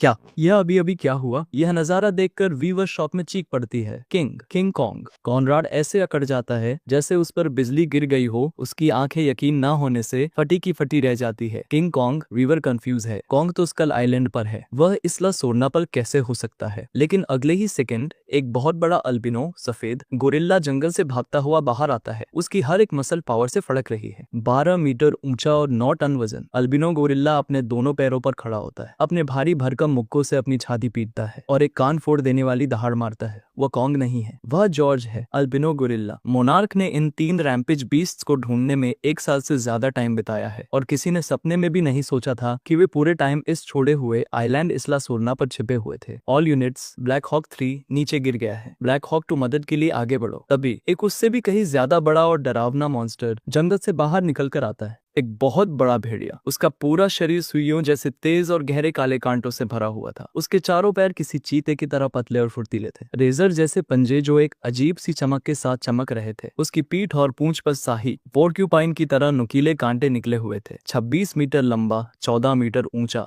और वजन 13.8 टन। पीछे हटो। कॉनराड खुद ब्लैक हॉक 1 के कंट्रोल संभालता है, तेजी से ऊपर की तरफ खींचता है और ईस्ट की तरफ कोस्टल वाटर, तटीय पानी की ओर मुड़ जाता है। यह देखकर कि जॉर्ज और राल्फ उनका पीछा नहीं कर रहे हैं। कॉनराड रिलीफ की सांस लेता है, लेकिन जैसे ही ब्लैक हॉक 1 किनारे पर पहुंचता है, जो समंदर अभी शांत था वह अचानक फट पड़ता है। उसमें से मगरमच्छ का एक इतना बड़ा मुंह बाहर निकलता है जो पूरे हेलीकॉप्टर को एक बार में निगल सकता था। एक बहुत बड़ा मगरमच्छ जो जॉर्ज और राल्फ दोनों को मिलाकर भी बड़ा था, 68.5 मीटर लंबा, 18.5 मीटर ऊंचा और वजन 150 टन। लिजी वीवर को लगता है जैसे उसका दिल धक से जमीन पर गिर गया हो। जॉर्ज और राल्फ ने सिर्फ उस वेपराइज्ड बायो इंजीनियर्ड सीरम को थोड़ा सा ही अंदर लिया था। उनके म्यूटेशंस लिमिटेड थे, लेकिन लिजी ने सीरम की पूरी बोतल ही निगल ली थी। उसका म्यूटेशन एकदम अलग ही लेवल पर है। लिजी के डरावने और बहुत बड़े जबड़े ब्लैक हॉक 1 की पूंछ पर कसते हैं और उसे हवा से खींच लेते हैं। हम नीचे जा रहे हैं, इम्पैक्ट के लिए तैयार हो जाओ, कॉनराड चिल्लाता है। यह कुछ ज्यादा ही जाना पहचाना सा लग रहा है। एक बहुत बड़े धमाके के साथ ब्लैक हॉक 1 किनारे से टकराता है। पानी की वजह से टक्कर थोड़ी कम हो जाती है। कॉनराड और वीवर अपनी सीट बेल्ट्स खोलते हैं और मलबे से बाहर निकलने की कोशिश करते हैं, लेकिन पानी की सतह से थोड़ा ही ऊपर आते ही वे देखते हैं कि लिजी का पहाड़ जैसा शरीर उनके ऊपर खड़ा है। वह बहुत बड़ा और नुकीला मुंह उनके चेहरों से बस कुछ इंच की दूरी पर है। इस तरह के मॉन्स्टर के सामने वे 2 चींटियों से ज्यादा कुछ नहीं है। जब कॉनराड और वीवर को पूरा यकीन हो जाता है कि वे मरने वाले हैं, दूर आसमान की ऊंचाइयों से हड्डियों को हिला देने वाले कई सोनिक बूम्स गूंजते हैं, जैसे गहरी बादलों की गरज हो। इतनी दूर से भी उस दहाड़ को सुनते ही कॉनराड और वीवर को लगता है कि उनके कान के पर्दे कांप गए हैं, जैसे वे बहरे हो गए हों। लिजी भी एक दर्द भरी कराह निकालती है और उन दोनों छोटी आकृतियों से मुड़कर अपनी भारी भरकम बॉडी को उस आवाज की तरफ घुमा लेती है। वह क्या है? जब वे उस शौक से थोड़ा बाहर आते हैं तो कॉनराड और वीवर ऊपर देखते हैं और उन्हें एक 4 पैरों वाले पंखों वाले ड्रैगन की परछाई दिखाई देती है, जो एक हैरान कर देने वाली स्पीड से उनकी तरफ आ रहा है। उसका 100 मीटर का विंग स्पैन हर एक फड़फड़ाहट के साथ इस्ला सोरना के किनारों पर एक भयानक बवंडर खड़ा कर रहा है। यह इस्ला न्यूब्लर का मेल इंडोमिनस रेक्स है, मिराज। वे दोनों एक साथ चिल्लाते हैं, उसे तुरंत पहचान लेते हैं। उस फुटेज के मुकाबले जो उन्होंने यहाँ आने से पहले देखी थी, मिराज अब और भी ज्यादा बड़ा लग रहा है और उसकी उड़ान की स्पीड, उसने एक सोनिक बूम जनरेट किया है। साफ है कि वह मैक 1 लेवल पर है। हवा के उस भयानक बवंडर में लिजी, राल्फ और जॉर्ज तीनों गुस्से में दहाड़ते हैं। उनके हिसाब से इस्ला सोरना उनका इलाका है और यह ड्रैगन एक घुसपैठिया है। ये तीनों थोड़े जाने पहचाने लग रहे हैं। यह नया मेहमान कोई और नहीं बल्कि खुद लियो है, जो सिचुएशन का जायजा लेने के लिए इस्ला सोरना पहुंचा है। एक अल्बिनो गोरिल्ला, एक उड़ने वाला भेड़िया, एक बहुत बड़ा मगरमच्छ। ये फिल्म रैम्पेज के 3 रैम्पेज बीस्ट हैं और वे यहीं इस्ला सोरना पर हैं। एकदम परफेक्ट टाइमिंग। मेरे पास अभी सच में जीन पॉइंट्स की बहुत कमी है। आम जानवरों से मुझे ना के बराबर पॉइंट्स मिलते हैं। सिर्फ ज्यादा ताकतवर बीस्ट्स और मॉन्स्टर्स का शिकार करके ही मुझे असली जीन पॉइंट्स मिल सकते हैं। ये तीनों रैम्पेज बीस्ट्स वैल्यू से भरे हुए लग रहे हैं। इनसे पक्का बहुत सारे जीन पॉइंट्स मिलेंगे। लियो सबसे पहले उन तीनों में सबसे छोटे जॉर्ज पर अपनी नजरें टिकाता है। उसके पंख कसकर मुड़ जाते हैं और वह किसी उल्कापिंड मिड्योर की तरह आसमान से नीचे गोता लगाता है। उसकी डरावनी परछाई जॉर्ज को पूरी तरह ढक लेती है। जॉर्ज इंडोमिनस रेक्स को अपनी तरफ आते हुए देखता है और वही बहुत बड़ा पत्थर उठाता है जो उसने हेलीकॉप्टर पर मारा था और सीधा लियो की खोपड़ी पर दे मारता है। लियो डॉज नहीं करता, वह पत्थर को लगने देता है। एक जोरदार चटकने की आवाज आती है और वह पत्थर टकराते ही चकनाचूर हो जाता है। लियो की खोपड़ी, जो पाकेसेफालोसॉरस जीन के आयरन स्कल और स्टिल बोन्स एबिलिटी से रेनफोर्स हुई है, वह पूरा हिट आसानी से झेल लेती है। एक खरोच तक नहीं आती। अगले ही पल लियो के हंसिए जैसे पंजे जो एक ठंडी चमक के साथ चमक रहे हैं, उसके डाइव की पूरी ताकत के साथ बिजली की तरह जॉर्ज की गर्दन की तरफ बढ़ते हैं, सीधा उसके सिर पर वार करते हैं जैसे कोई ब्लेड किसी फल को चीर रहा हो। जॉर्ज, जो कुछ ही पल पहले जिंदा था और तड़प रहा था, एक ही पल में उसका सिर धड़ से अलग हो जाता है और उसकी बिना सिर वाली बॉडी जमीन पर गिर पड़ती है। आपने एक म्यूटेंट सिल्वरबैक गोरिल्ला का शिकार किया। जीन पॉइंट्स अर्न हुए 1000। Gene analysis complete. Silverback gorilla gene, muscle density, sharp gene, unlimited growth, blue whale gene, high speed growth, beetle gene, 100 गुना बर्स्ट स्ट्रेंथ। 1000 gene points. सच में एक बीस्ट हॉल, बहुत बड़ा इनाम। बिना किसी शक के यह इनाम बहुत बड़ा है। जो चीज लियो को और भी ज्यादा सरप्राइज करती है वह यह है कि जॉर्ज को मारने से एक साथ 4 अलग अलग जानवरों के जीन्स मिले हैं। यह पक्का उसी बायो इंजीनियर्ड सीरम का असर है जिसने इस म्यूटेशन को ट्रिगर किया था, लेकिन यह इनाम फाइट के खत्म होने तक वेट कर सकता है। वे लड़ रहे हैं। चलो यहाँ से अभी निकलते हैं। अब जब रैम्पेज बीस्ट्स का पूरा ध्यान लियो पर है, कॉनराड और वीवर अपनी जान बचाने के लिए भागने लगते हैं। इन मॉन्स्टर्स के पंख का एक हल्का सा भी वार उन्हें चींटियों की तरह कुचल सकता है। तभी राल्फ एक चीते जैसी बर्स्ट स्पीड के साथ आगे बढ़ता है, दूरी कम करता है और एक जोरदार छलांग के साथ हवा में उड़कर लियो के शरीर पर अपने जबड़े गड़ा देता है। राल्फ का खूंखार वार लियो के स्केल्स को वैसे नहीं चीर पाता जैसा उसने सोचा था। इसके बजाय उसके दांत टकराते ही चकनाचूर हो जाते हैं, जैसे उसने किसी लोहे की सॉलिड प्लेट पर अपने दांत मार दिए हों। यह अटैक पूरी तरह से फेल हो जाता है। राल्फ तुरंत किसी असैसिन की तरह अपने चारों पैर फैलाता है, अपनी विंग मेम्ब्रेन को स्ट्रेच करता है, हवा में छलांग लगाता है और दूर भागने की कोशिश करता है। लेकिन लियो उसे इतनी आसानी से जाने नहीं देने वाला। अपने पिछले पैरों से एक पावरफुल पुश और पंखों की एक फड़फड़ाहट के साथ उसका भारी भरकम शरीर जमीन से ऊपर उड़ जाता है। एक हंसिए जैसा पंजा बाहर निकलता है और राल्फ के पिछले पैर को पकड़ लेता है। बस एक कैजुअल झटके के साथ राल्फ का पतला सा शरीर वापस जमीन पर दे मारा जाता है और फिर लियो का शरीर उसके ऊपर आकर गिरता है, पूरी ताकत से राल्फ के सिर को कुचलते हुए। एक साथ 500 टन से ज्यादा का वजन गिरता है और राल्फ एक दर्दनाक चीख मारता है और फिर पूरी तरह शांत हो जाता है। आपने एक म्यूटेंट ग्रे वुल्फ का शिकार किया। जीन पॉइंट्स अर्न हुए 3000। Gene analysis complete. Grey wolf gene endurance, सहन शक्ति, एनहांसमेंट लेवल 1। राल्फ से जॉर्ज के मुकाबले ज्यादा जीन पॉइंट्स मिलते हैं और उसके पास ज्यादा फ्यूज्ड एनिमल जीन्स भी हैं। इससे पहले कि लियो सांस ले पाता, वह बहुत बड़ी लेकिन स्लो मूव करने वाली लिज़ी फाइनली उसके करीब आ जाती है। यह न सिर्फ बहुत बड़ी है बल्कि इसकी अटैक पावर और डिफेंस दोनों ही एक्सट्रीम लेवल पर है। उसका वो डरावने बाइट फोर्स वाला जबड़ा एक टैंक को भी कुचल सकता है। उसके शरीर के अंदर के ऑस्टियोडर्म्स, हड्डियों की प्लेट्स, किसी भी कन्वेंशनल ह्यूमन वेपन को आसानी से झेल सकते हैं। उसे हराना कोई आसान काम नहीं है। जैसे ही वह करीब आती है, जो लिज़ी बहुत स्लो लग रही थी, वह अचानक अपनी पूंछ घुमाती है और उसकी अपर बॉडी किसी स्प्रिंग वाले ट्रैप की तरह आगे झपटती है। इनक्रेडिबल बर्स्ट, अविश्वसनीय तेजी। लियो को ठीक सामने से हवा का एक जोरदार झोंका अपने चेहरे पर टकराता हुआ महसूस होता है। लिज़ी के बहुत बड़े जबड़े एक अजीब से एंगल पर खुलते हैं, सीधा लियो के गले की तरफ बढ़ते हुए। अगर वह जबड़े उस पर लग जाते हैं और वह अपना सिग्नेचर डेथ रोल जानलेवा घुमाव मारती है तो रिजल्ट्स बहुत भयानक हो सकते हैं। लेकिन लियो के रिफ्लेक्सेस उससे भी तेज हैं। उसकी साइकिक सेंस लिज़ी के मूव को शुरू होने से पहले ही पढ़ लेती है। वह बहुत ही सटीक तरीके से उसके ऊपर और नीचे के जबड़ों को पकड़ लेता है और फिर उन्हें जोर से अलग कर देता है। खतरे को सेंस करते हुए लिज़ी पैनिक में छटपटाती है, लेकिन अब बहुत देर हो चुकी है। उसका पूरा मुंह कोने से फट जाता है, इतनी बुरी तरह चौड़ा हो जाता है कि वह अब कभी बंद नहीं हो सकता। लिज़ी दर्द से तड़पती हुई एक भयानक चीख मारती है। उसका भारी भरकम शरीर बहुत बुरी तरह से झटके खाता है और तभी वह लियो की पकड़ से आजाद हो पाती है। लियो सीधा इंटरनल ब्रेकडाउन अंदर से तोड़ने का फैसला करता है। 10 से ज्यादा बार पूरी ताकत के साथ जमीन पर पटकने और फेंकने के बाद उनके आसपास की जमीन पूरी तरह से टूट चुकी है और उसमें बड़े बड़े गड्ढे बन गए हैं। लिज़ी पूरी तरह से बेहोश हो चुकी है। उसके शरीर की हर एक हड्डी पीसकर पाउडर बन चुकी है। उसका शरीर ढीला पड़ गया है और उसने पूरी तरह से हार मान ली है। आपने एक म्यूटेंट अमेरिकन एलिगेटर का शिकार किया। जीन पॉइंट्स अर्न हुए 10,000। Gene analysis complete. Alligator gene, bony scale armour level 1। क्या बात है, 3 रैम्पेज बीस्ट्स ढेर, एक ही बार में 14,000 जीन पॉइंट्स। कांग्रेचुलेशंस, आपने रैम्पेज क्लियर कर लिया है। रिवॉर्ड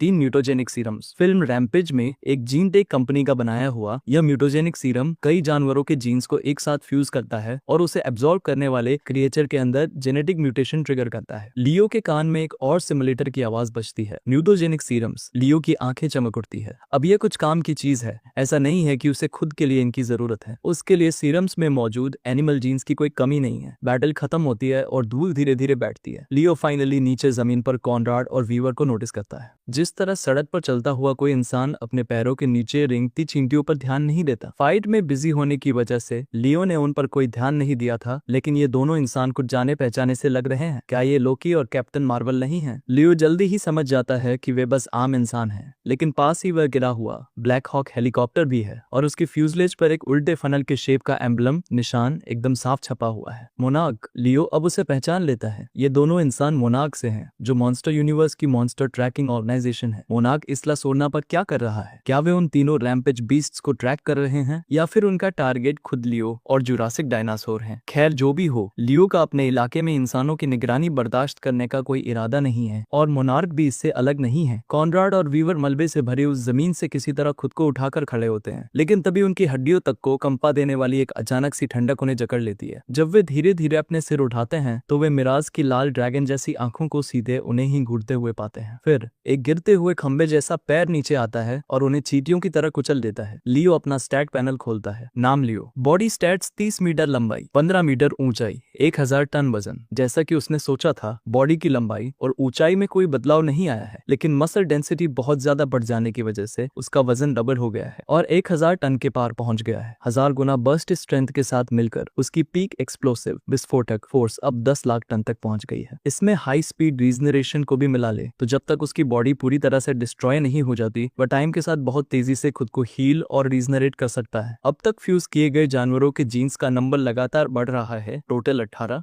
और अब आगे बढ़ते हुए अपग्रेड्स के लिए प्रायोरिटी अभी भी primary gene structural body reinforcement शरीर की मजबूती की तरफ ही है, जो असली पावर ग्रोथ की नींव है। बचे हुए 10,000 से ज्यादा जीन पॉइंट्स के साथ लियो उन्हें बॉडी साइज बढ़ाने के लिए अनलिमिटेड ग्रोथ में डालना कंटिन्यू रखता है ताकि वह और भी ज्यादा विशाल हो सके। इंडोमिनस रेक्स की बॉडी का हर एक हिस्सा ग्रोथ की एक और एक्सप्लोसिव वेव से गुजरता है। बॉडी की लंबाई 50 मीटर तक पहुंच जाती है, ऊंचाई 25 मीटर को पार कर जाती है और वजन रॉकेट की तरह बढ़कर 5000 टन हो जाता है, जो किसी स्टैंडर्ड डिस्ट्रॉयर क्लास वॉरशिप युद्धपोत की टक्कर का है। बचे हुए 5000 से ज्यादा जीन पॉइंट्स स्किम के लिए, स्टील आर्मर मसल्स के लिए रीइंफोर्स्ड मसल स्केलेटन ढांचे के लिए आयरन स्कल और स्टील बोन्स, दांतों के लिए स्टील शार्प टीथ और पंजों के लिए स्टील सिकल क्लॉज हंसिया जैसे पंजों में बांट दिए जाते हैं। हर एक को बारी बारी से अपग्रेड किया जाता है। एक बार जब जीन पॉइंट्स लगभग खत्म हो जाते हैं तो लियो वापस प्रेजेंट में आता है। वह पूरे इस्ला सोरना का चक्कर लगाता है और उसे बहुत कम वाइल्ड लाइफ बची हुई मिलती है, लेकिन आइलैंड का ओवरऑल इकोसिस्टम अभी भी काफी हद तक सही सलामत है। इंसानों की कोई दखलंदाजी न होने की वजह से इस्ला सोरना का एनवायरनमेंट डायनासोर्स के फलने फूलने के लिए एकदम सही है। लियो इस आइलैंड को अपने ऑपरेशंस का दूसरा बेस बनाने का प्लान करता है। टाइम गुजर चुका है, उसे पता ही नहीं चला और आसमान में अंधेरा होने लगा है। लियो अब इस्ला सोरना पर और नहीं रुकता। वह अपने पंख फैलाता है जो अब एक छोर से